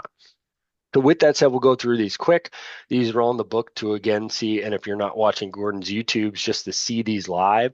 Again, your push is we're just going straight out. As some guys like doing a second hand, kind of like we push this way. I just usually go one hand push, and I'll kind of do it sideways so you can see it too. So I just go again, blue, number 2, push, right? We technically don't do the hand. So we go blue number 2 is a push, and it's a 30 seconds foul, and we're doing a tee. I'm trying to give you different angles on camera here.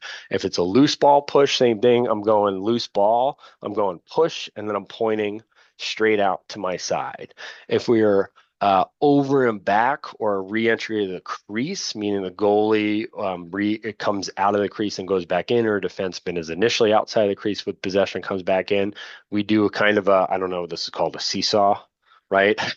Symbol, but it's in and out, and we kind of pivot our elbow back and forth just to show you this way. So it's an over and back or a re-entry. Mine always looks wonky because you call over and back while you're trying to sprint down the field to get into the spot. So you're usually, I just kind of dip it back and forth, right? Where we're dipped in, we're dipped out. And I kind of make the curve like it's a little swimming dolphin. I don't know why, but that's what my brain tells me to do. Our illegal body check. Hopefully, you're getting some humor out of this tonight. Again, I have no humility. Our illegal body check, we're just throwing an elbow up again to make it look good. Just don't go to here. You can really kind of emphasize it, and you don't have to jump, but you can kind of turn a little bit, right? And you can kind of see my tiptoes go up a little bit. Hey, it's an illegal body check. It's 1 minute. Or a legal body check, to the head and neck area. So again, we're touching our head with a flat palm, 1 minute full time, and we go genie over the top of our head for non-releasable is the correct term. Vernon will make sure that I say that correct. I like saying unreleasable, or just a whole bunch of words that I like making up, as we like doing that in the college game. That's okay. Slash, again, you can see it down below, but we do a slash across the forearm with a karate chop. So we're going to slash. Some guys like going 2 fists and they really come together like that. That's also acceptable and okay. Some guys really like making it really high. All of that is fine. I think I just use a slash and a karate chop to the forearm to demonstrate it. If we get into cross check, again, we're just doing a thrust out. It doesn't matter if your hands are motorcycle grip or up. I just kind of, whatever they kind of do is fine. A trip, tough to see, but we're again karate chopping our calf. And again, if you lift I can't get higher than this, so I'm not going to try. But if you karate chop with your leg up, or if you bend and chop at the same time, both are correct. You just want to be demonstrative. Unnecessary roughness, we have a salute that goes out from the tip of the cap, and the top of the cap, I go out. So I go straight out. Hey, it's an unnecessary roughness, 1 minute. Unsportsmanlike, as we said, is full bird. A conduct is a half bird, and that's a good way to remember this is 30, and this is a minute at least. Again, the head and neck contact, we're calling something else with this, and this is the add-on or modifier. Again, the same thing with locked in or full-time or non-releasable or unreleasable. It's now on record. We're getting everybody to say, I told you going to do it. And so your non-releasable is in there. I always say full-time is just what your brain goes to. Interference is an X, right? So same thing as X that you see. We can have a time-serving interference, right? But if we have goalie interference, we're yelling goalie interference. We might have a free clear, or hey, it's interference. Ball stays here. We're going. Illegal screen is a nice big L. I like doing my right hand up. There's no technical being wrong on what side you go for it. I always just throw it on this arm. Holding is same thing. Again, you want to be demonstrative. So I will come out on purpose. If it is, loose ball or a penalty, I'm going to be super demonstrative. I'll start purposely. I have one usually, and this is exactly how I do it, where I have one closed fist is what I'm going to grab. And then I have an open hand, and I will go all the way here and make it super big and noticeable of, hey, it's not a slash call. It's not an illegal screen. It is a hold. And then sometimes we even go hold here too. So you'll see this one and just down, but I do the whole 9 yards, especially when we're loose ball, especially when we're far side, because all the benches and a lot of the fans are watching you. So it's very easy and clean to make it. Tweet, tweet, tweet. We have a loose hold blue ball. And it seems absurd and it seems very unnecessary to do all that. But the more you do that, the more confidence it not only gives you, but everybody around in the game. They go, okay, this guy's a little extra, but he called a hold, right? We all know what it is. There's no argument on it of, and you hear it all the time in the video. What did he call? What did he call? Right? It's just Great. That's the call. It's not changing. You have a ward or using the free hand. I like saying using the free hand. So essentially, we take this arm and we push it out like a hinged elbow or a really bad robot, right? 80s dance move. Some of you are not young enough, so I'll appreciate it, right? That. But we kind of go out here. We just kind of throw our hand. I'll kind of throw it out a little bit to demonstrate it. Delay game, as we said, we have two stacked, which is different than what we kind of call the genie, is when we do a full time or a lock in. And then we call it stacked. So two flat hands, and we kind of go elbow to hand, if that makes sense for a delay. And again, when you call delay a game, sometimes it's an unpopular call, especially when we do that 20-second call and we're trying to speed up the game. So if you try to make it demonstrative, big, extra, and if you also add a little slap to it, as silly as that sounds, of delay a game, we're on blue ball, and you are clean and crisp on that, nobody's coming after you. Against verbally on that call of your beeper goes off, tweet, delay a game, blue ball. That is the last time we were getting a delay game because you are super confident and you're going. And again, I use that call to speed up the game, not intentionally where I'm trying to take it away from the kids. But if we've just gone 3 or 4 face-offs and it's taken us a minute to get a face-off off and there's 30 goals, I'm not going home an hour late. I'm not. I'm going home on time. So we're going to speed up the game within the rules on that. Our withhold, so we do a glove over a fist, if that makes sense, kind of open hand. I like kind of going a couple times and again making that slap noise because it makes it sound good. Same thing with crease violation. We can point depending on the level of the game. You might want to touch the ground. We'll do that. Same thing. We had that crease call on Saturday. Partner comes in and slaps the ground. It looks absurd, but you're like, that guy's got a crease call, right? That person has a crease call. So you can come in, you can simply point down, and then you'll also see, again, if you're further away, we point down. So similar to loose, where we might go like this, but you see a very clear, it's a point down versus a point with a hand. And that's the same thing when we get a touch in. This one's not on here, but when we do our count, we put our hand up and then we point down towards the ground with a whole hand. And then the crease is just that finger down. Hey, we're down. It's crease. We're going out. And then again, our legal procedure is travel. Questions, Rob, comments, concerns? Go ahead, Mr. Nairmore. yeah, on your what number 14, goaltender interference, there's actually 2 types, not to throw gas on your fire, but this would be a field kind of player interference. But you can have this kind of interference above the head. Oh, you're correct. You're 100% Crossed correct. arms above the head. And you'll learn the difference of that around the crease, depending on what the condition of the ball is and who contacts who. So they'll have different meanings and they'll have different restarts potentially too. Awesome. Questions, Yep. comments, concerns? There's a whole bunch of you still on, so anything? Everybody's still on mute. That's fine. All right. So if you do want to jump off, be my guest. We'll see you at 8. Again, blow your whistles will be there at CIAC. We're gonna go through that homework video for like 10. I'm not gonna go past 9, but if you want to stay on, and I'll leave the recording on too, so that way we can see stuff. I am just gonna purposely turn my video off. I've heard it's helped to just do the own video, and then I'm gonna unshare and reshare in a second here, just to try to make the lag not be as bad. Thank you, Rob. Of course, Bob, you got it.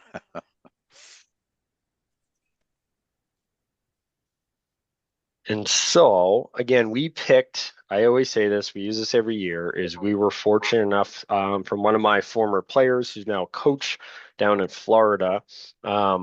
This is now, I don't know, 3 years old at this point. I think it was 2022 season, maybe 4 years old. This was a January high school game. So Florida, if you don't know, is very hot all the time. And so they play their lacrosse very early. And so we actually had the benefit last year where or a couple years ago, we watched this as our little intro to lacrosse video. And then we kind of made it homework ever since. And so the idea is to see what this is a varsity lacrosse game, but this is very likened to what you will probably see in your first few games here. And again, we're not intending to make fun of any officials or players or anything else, but to frame it out for you, this is a private high school, the Green Team in Florida, who is, I think, at the time, third or fourth year. So a lot of these players didn't play a full varsity schedule nor competitive lacrosse. And then the team in white is IMG Academy, which you may or may not have heard of, but is an extremely good prep school. This is essentially their ninth grade team that plays in the high school varsity division. And the reason why I frame all of that out, it essentially is a very good JV game, even though it's listed as a varsity game. You know, a full freshman team. You can also see the height of a lot of players outside of 28, who's about 13 feet tall, right? But again, based on where the officials are, I know again it's angles, but again, these players are not very much over 6 foot, right? So it again shows you they're a little bit younger, right? To that idea, and skill level is a little bit down. To the other point, and again, we're not trying to embarrass the officials or anything else, of they use 3-man for all of their high school games. And again, a lot of the comments that we saw in the homework, we can see the difference when we see hustle and we see good signals and things of that nature. Florida is not a traditional lacrosse hotbed. There's a lot of transplants that come in and out, and there's also a lot of people who've never played or watched a game who officiate, like a lot of you on this call, and that's more than okay. But we can see the difference sometimes of somebody who's played the game and gone through it and had officials and been around them for a long time and what's going on.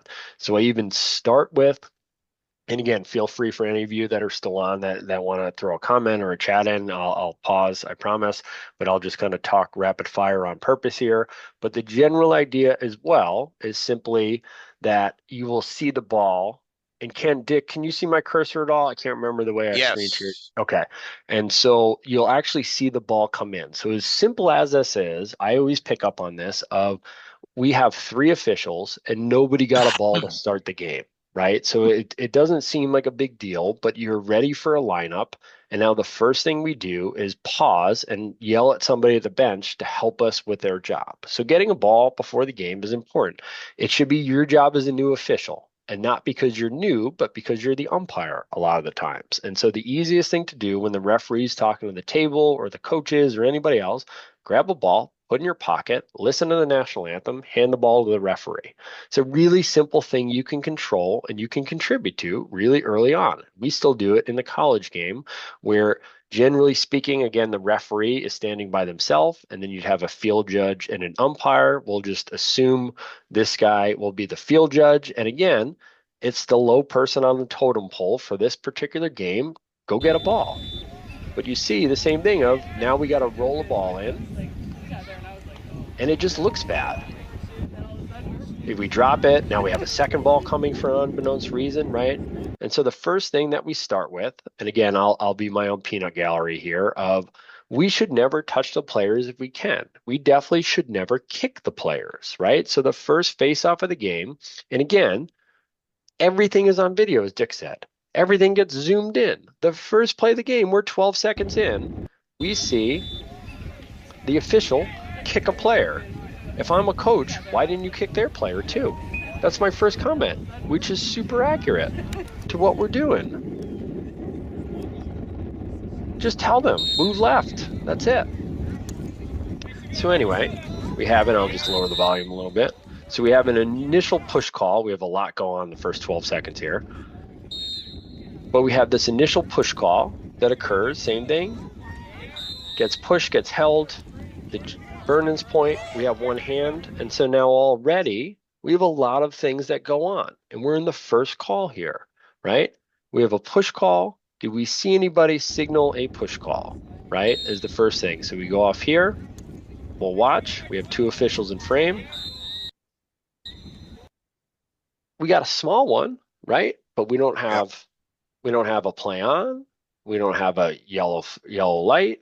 We also, again, have this scenario, and this is why we're going through this. We have a scenario where we have a technical ball and the face-off has not been completed yet because the green player does not have possession. The green player did have possession and get pushed. We should have a flag, right? But since we called loose ball, we can infer there's no possession. So all the players who were formerly restrained below the restraining line are still restrained. We do not have a completed faceoff, yes. So number 6 needs to go back. You're now looking, just to concentrate on the officials. This official, in my opinion, should also be able to call that push, and we should have 2 people signaling, but we should have this official looking at this one and saying, even if I have it up and Dick has it up, I might look to Dick, and Dick's going to go push, and I just nod my head and I put my arm down, and we only want one person making the actual call, but we can have 2 up to say, I got it, in case he doesn't. And so now I should immediately be turning and holding these players back. Preventive officiating. Get back, get back. You're not released. Stay, stay, stay. We're good. And then he should be blowing in nice loud whistle. And so we have a good job by him. But again, we have a third guy here. Yell it back a little bit, right? Instead, we're kind of walking up at this point. We have this official. Dewey says, get back. We chase him back. He points. It's subtle to see, but he points that it's his whistle. Again, he should already be communicating. Hey, it's going to be my whistle. Go, go, go, right? Do it in the other way. Instead of being told what to do, tell your partner what to do, right? I got it. I know you got to get down. Go ahead. I got you. Rob, A little bit of I confidence. just got a quick question. Yeah, go ahead. Not to cut you off, I got a quick question. No. Go. Going back to the beginning of the video, Yeah. where you had 2 officials, there was a push that happened. There were 2 officials there. No one blew the whistle, right? If there's a third official, let's say, that's not your area or whatever, how soon before you would, blow the whistle and indicate that a violation happened? So we Or do, do you let again, it, or do you let it go? so it depends, your point. So we call this area the Bermuda Triangle, right? In a scenario, in a face-off, it's a little bit easier because we're pretty close, right? You're 5 yards away. I'm going to call him 5 yards away for sake of argument. So everybody's pretty close, and the other official's probably 20 yards away. So the 20-yard doesn't necessarily want to be calling it, but he's got a good angle of where the push happened, right? So all 3 of you might have it. The other idea on the face-off is that sometimes if the play was in here, the far side guy might actually have the best example or the best view because he's got the long view, right? He can see everything. Again, it goes back to that hockey idea where in the NHL we complain that the guy standing right next to everybody missed the call and the guy that's standing outside the blue line made the call. The guy outside the blue line can see everything that happens pretty easily, right? It's tough to see it inside. So when you're in this scenario, you got to let these 2 have the judgment over that. The third guy, really tough. If we extend it out a bit, meaning that we are in a regular transition play and this official is back towards the pylon, this one's closer to the sideline, and this far official is way far down, really tough to be calling stuff 60 yards away, in our opinion, unless it's extremely blatant where that kid got 100% pushed and somehow everybody missed it. But you got to rely on your partners to kind of call those. And then again, we go on that idea of if it's a loose ball, right? Well, I'll just give it a half a second. He kind of lands on the ball. So at that point, the chance of Green picking it up is 0, right? I'm good with blowing it almost immediately, similar to what this official did. Oh, I actually missed. He does have a play on, right? But it's not very demonstrative. I missed it the first time. We got our play on, tweet, tweet, tweet. We can reset it. We don't need, because nothing good is going to happen.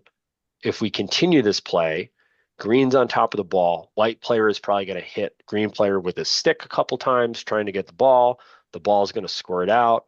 As you saw, these players didn't realize there was no possession. Now I have this knucklehead. I don't know him, so I'm using that in a friendly manner. But this knucklehead comes in and now hits this kid.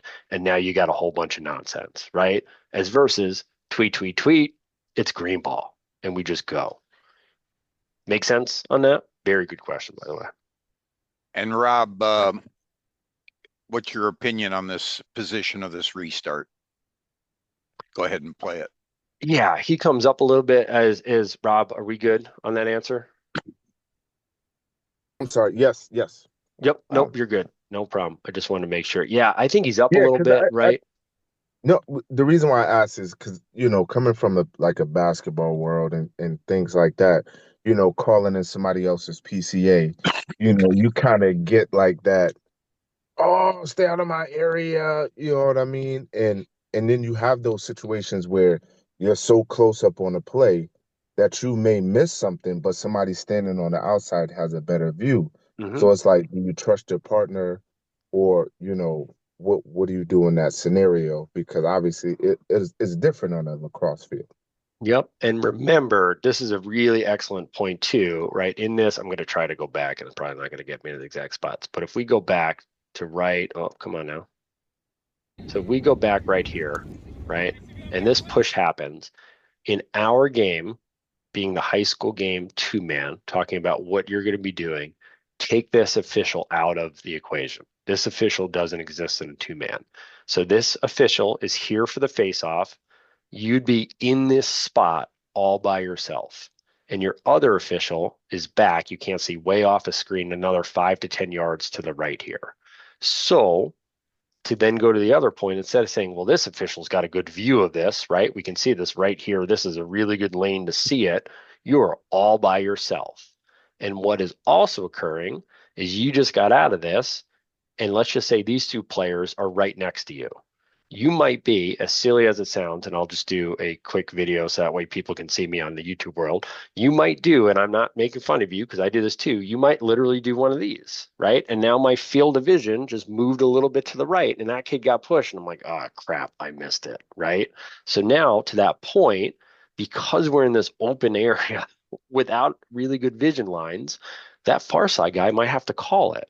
To your point, if the ball hits the ground, 1 Mississippi, 2 Mississippi, 3 Mississippi, and that kid, and everyone's like, it's a push. And the other part, and this is all sports, all the players stop, we probably have a call, right? If the entire both teams just stop, they know there was a foul, right? And I'm like, you can come in and make that call, right? And to the larger point, I know basketball is tough on that. A lot of guys don't have ego on it. We just generally say the really good rule of thumb is, on technical fouls, we want to allow the person in their pond to have judgment, if that makes sense, to pass or not pass on it. On personal fouls, we don't have a lot of judgment that needs to be executed. It's either black or white. It was a foul or not a foul most times. So if you see a personal foul and that becomes a really easy cross-check call, somebody needs to get it. We can't miss that felony. But on the flip side of that, where that is an egregious push that is a very simple, very textbook definition. One of us have to call it. And to that point, we got to know those guys are coming in. So all of those things build up. Like I said, is I still do it once in a while, but I'm also looking, even if I flinch on that, I'm still going to look outside my peripheral and know that, hey, that kid just got pushed, right? And you kind of infer, we have to call the things we see, but we can also add a lot of the elements up to get us 95% of the way there, even if we see most of it, if that makes sense. And I'm being intentional in my word choice, where I'm not saying don't call if you didn't see it, don't make up a call. But if you see it out of the corner of your eye and you're like, that looked like a push in the way I infer pushes, you're good to call it. Make sense on that one? That is a very good question on both of those. Absolutely. Thank you for the clarification. Yeah. So we'll just run a little bit more, so that way anybody sees it, and the same thing. So then Dick's question is, right, he should really go there, and we kind of let him come up an extra 5 yards, an extra 10 yards, right? Yeah. We're kind of outside of where we should go. And again, not making fun of the official. This is part of our game, right? And second of all, you can see this is what IMG Academy looks like, is they have 17 fields right in the background. There's stuff going on all the time.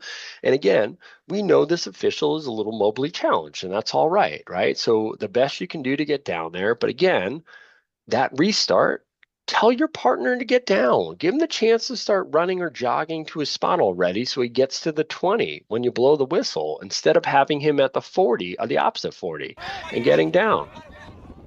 So again, we see up, he's going to point down. Could be a little bit longer. Again, we want to make sure everybody sees it, including the bench. I'm going to unvideo myself so this doesn't lag.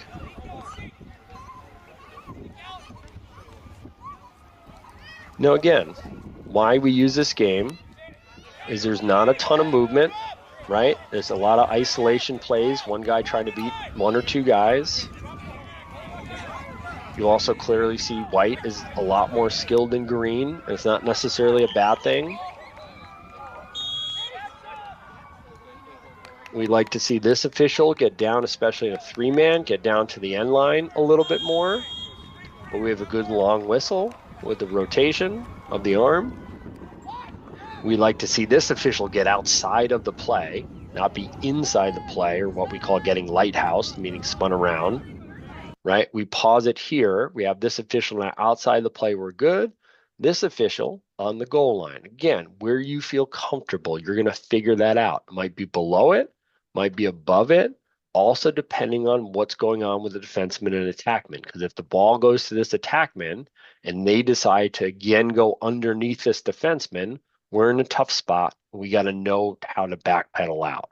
And as soon as we backpedal out and get outside of the player, we might need to then, we use that term yo-yo, and immediately front pedal. I know that's just forward walking, but I use it on purpose. Front pedal right in back into that crease, because now we might have a crease play. So we are constantly moving in what we do. So again, we see it kind of get kicked outside a little bit. And it does get to that player. That player decides to kind of go up top, makes a fake. We have a missed pass. Again, we like to see that official down. This official does a good job, pivots, gets to the pylon. Again, not everybody's got to be blazing speed. That's okay. He's out there. That's all that counts.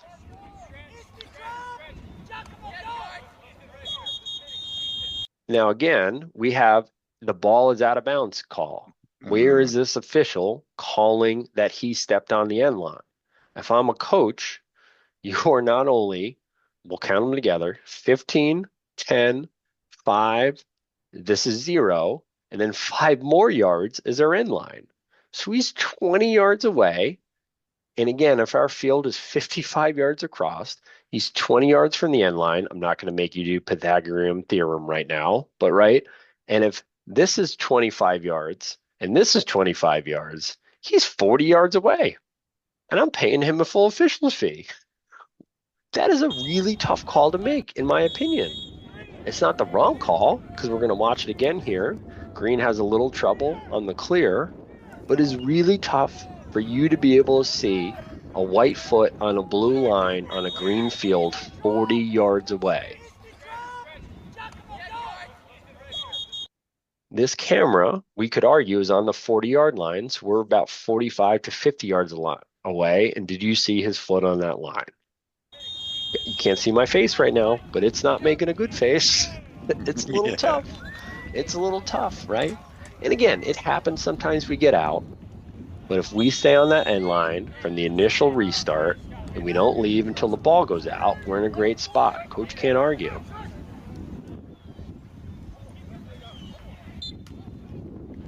That's a different field whistle, so a little tough here.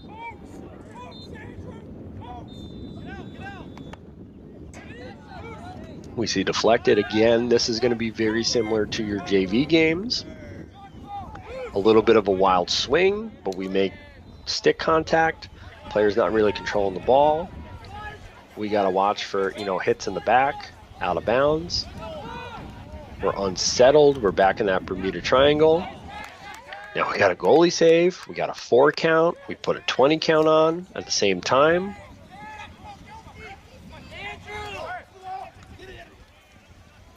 Now we got a loose ball. We got a reset of a 20-second. We got a goalie chucking it. This is really chaotic, right? We're really chaotic. We're 3 minutes into the game. We got 40 minutes left of this. This gets tiring, right? Our poor single guy is over there, right? Going back and forth each time. So now we settled. We should be counting 2, 4, 6 the best we can.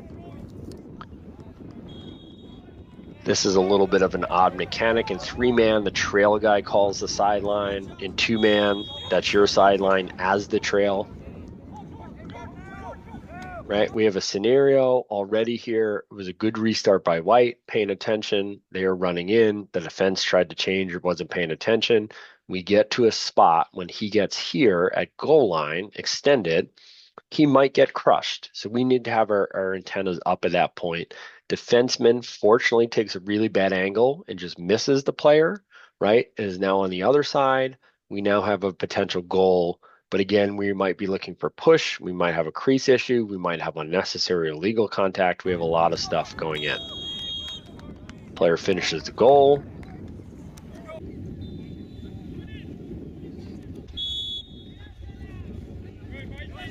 We again have a face-off. We have a good wind. We have a satisfied 10 count. We should be mirroring it on this far side as well, that he touched it in. We have a reset and a 20 count. So we have a beeper go on. You see him put his beeper on a little late, but he puts it on.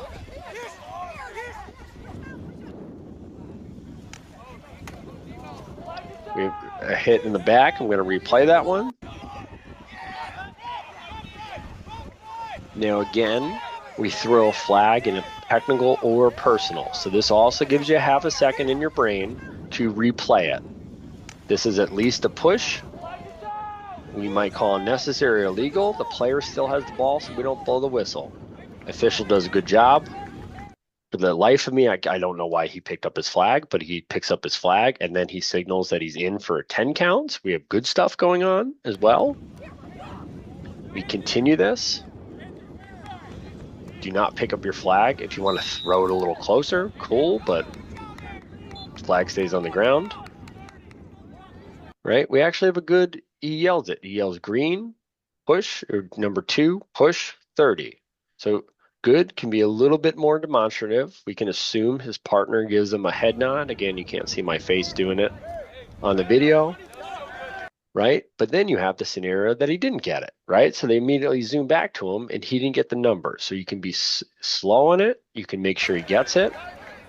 We would like you standing here on the 50 on the wing line to report this. He's inside now.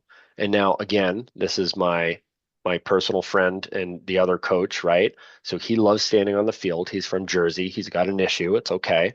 But I purposely point this out to be a little funny. But see when he reports this penalty, where the official is standing. We're going to see it in a second here. I thought it stayed on him, but it doesn't. So we're going to see. And so he's going to check it. And then before this camera goes off, if he takes 2 more steps, he's about to report this penalty, and he is inside of this head coach, right? Now, that head coach shouldn't be on the field, but again, we have deference of he's a yard or 2 steps on the field. He's not an issue here, right?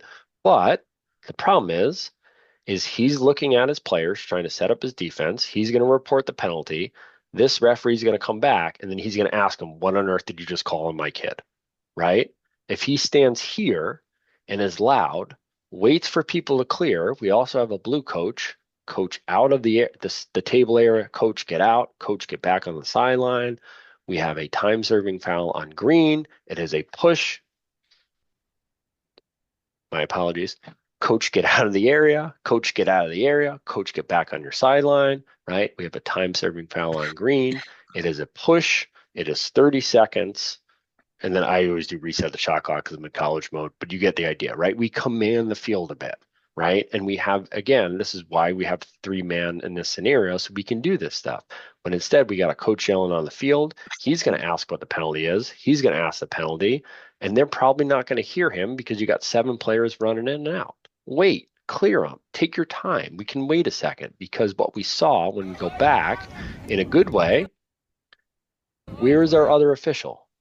He's in the crease talking to the goalie, and that's where he started. He was explaining to the goalie where the ball's going to start. He's now explaining to this player. I'm thinking that he's just talking over the net, not actually on the side of the net, right?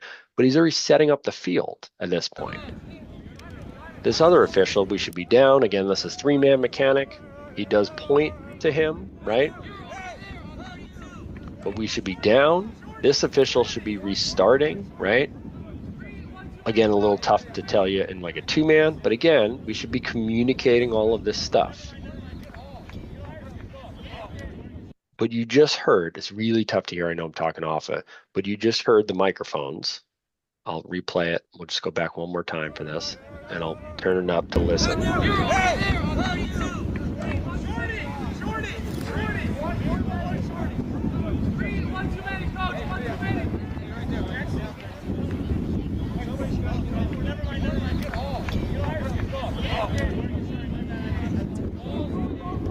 Good counts. Right? So we have good counts. Green, you have too many. Green, you have too many. And then you hear the coach go, but what's the call? What's the call? You never made a call. We had a lot of calls. We had a good push call, right? We had it communicated twice. But again, it all comes back. That last official was hidden from everybody. Even though they're in plain sight, they're hidden inside of things, right? And so again, you then get that confusion. And as simple as it sounds, this goes from a 10 to 15-second restart to a 30 to 40-second restart. Do that 50 to 60 times in a game, and our varsity and JV game are done before your singular use game, right? At that point. But it's what actually happens.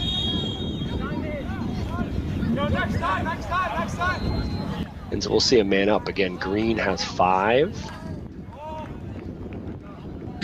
White is set up in that formation we kind of saw. Everybody's above goal line extended. When we were looking at offsides, they're doing what's called a wheel play. So they're kind of rotating around. Nice behind the back. So again, perfect goal signal. Foot on the crease, right? Other foot outside. Big goals. Nice big goal signal. Watch a few more minutes here. Again, a kick on the cross drives me up the wall. Player loses it, is outside the scrimmage area. No advantage, disadvantage. We're good. Comes in, nice pass. Nice save, maybe a crease call. This official, great position. Super good position. Again, Mobley challenge friend. He's okay. He's doing the best he can. He's getting inside for us. Again, we're in a 3-man. We have the benefit of having eyes everywhere.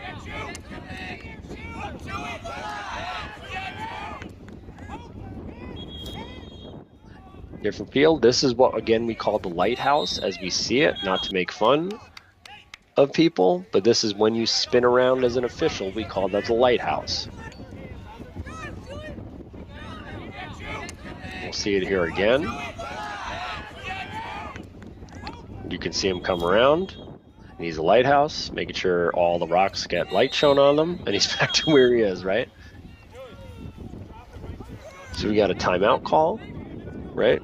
And then again, we'll kind of flash forward a little bit. I think they cut for me. Oh, we have an excellent ad. Just in case you want to know, ClickUp is the official sponsoring of this class. Dick and I are getting paid by them. No, I'm kidding. And so out of a timeout, we don't know exactly what happened, but again, green's kind of got the ball. We restart.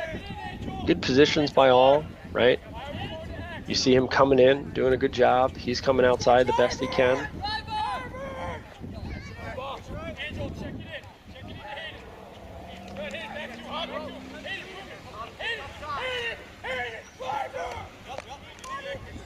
Somebody's not happy with Hayden. He's not doing his job.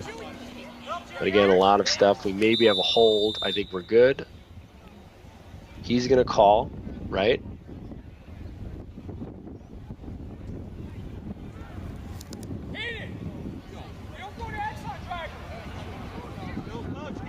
Right? Do we have any idea what he called?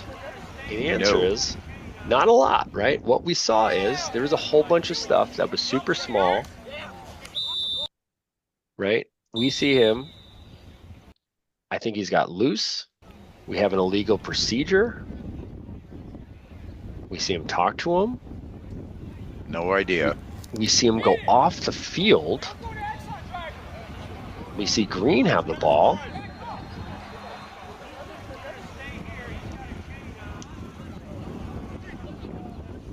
And so he calls that he has illegal jewelry on. And I'm not kidding. He says he has a chain on, right? And so again, in the advantage disadvantage of the game, is that the correct time to be calling that? That's a little tough, right? You got a kid on the ground who may or may not lose the ball, and we see that. And again, we see a whole bunch of hopefully it's not lagging when I do this, but again, we see a whole bunch of this, a point and stuff, and then he kind of like yells it a little bit. And now we got a kid off the field. As a coach, I'm screaming, that's a flag, right? That's got to be a flag. You just stop the play, right? My kid had the ball when that happened. And so again, for safety and proactiveness, good, but we got to pick our spots, right? And we got to be demonstrative in what we're doing.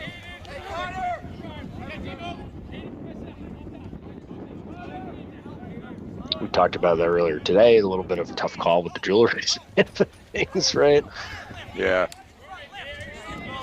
Now, again, that back official should be in a whole bunch, right? Not necessarily standing on the 50, even in two-man. We need to be in closer 40, 35. Same idea. We got a push and a called in this Bermuda Triangle. Really tough to see, right? But you can hear coach, or he's saying it's man down. Kind of an obvious call. Whoever calls it, we're good. If the lead guy calls it, the single, the trail, it's in the Bermuda Triangle. Again, I like to see more demonstrative. Same official. We can see where he stands. This is the one they don't move it. Really inside, right? Again, where your coach is standing. Same thing. He's now off the field. His assistant's on the field, right? We should have all these players back to begin with, right? But again, you're making this call. Got to remember, this coach is looking down here. This coach is looking down here from the pylon out. He's outside the field of vision. We should be standing in between that 5-0 is a really good spot to be.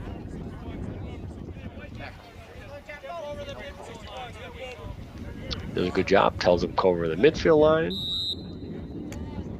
We have a 10 count. We have in. We have a point. All good. I like all those.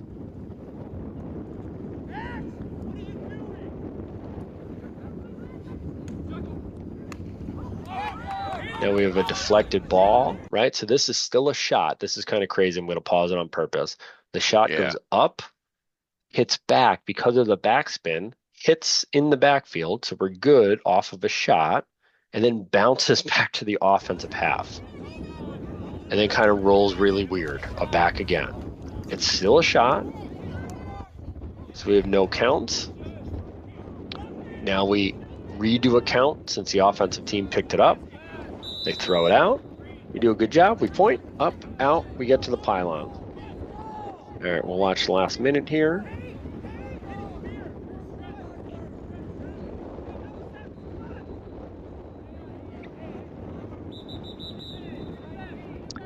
Same thing. They didn't wait for a whistle. Send them back. This is one of the easiest one we make. You have to wait until there's a whistle to start play. Now, unfortunately, he misses the pass. Kills a little bit more time. This also happens in JV.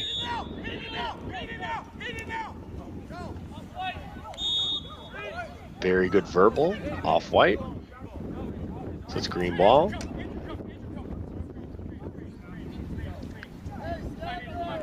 And we got to remind the goalie to step on the field, right? It's really tough. He's kind of on the line again. Look where our official is on the 20-yard line now, not even the 15. You need to be a lot deeper than that. But you can already see, and this is the last one, and we'll watch this last possession by White here, but you can see he's not even out of bounds yet, and you can see his shoulders shrink, right? His shoulders shrink. We already know he's not having a great time. We're 10 minutes in the game. We got another hour to go. Realize the scenario, right? Player's mad that he went out of bounds. Nobody's probably happy with him. He knows this is going to be a long day for here. You have 3 white players around him. You have green players really close. This player may want the ball, might hack his stick, right? He does drop it. White gets it. Everything's good, but we should have an official a lot closer than that. So just be around.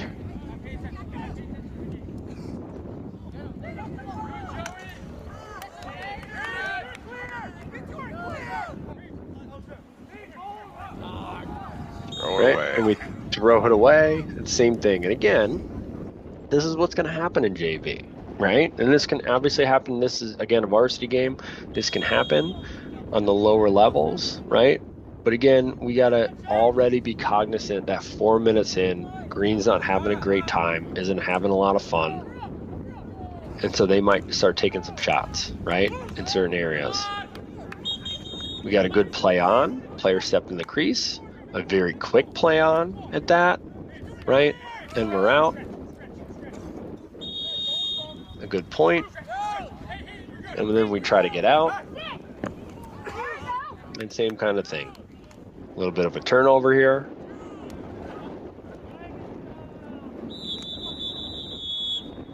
Again, tough to that point, and I always kind of end it here when we talk this one. But again, understanding context of the game, right? A little tough to see, but same point, that attackman's taken a couple swings here and there the whole game already. So again, to this point, right, we just talked about green getting a little frustrated. White now takes, and I'll just replay it one more time here on it, of, again, realizing the scenario.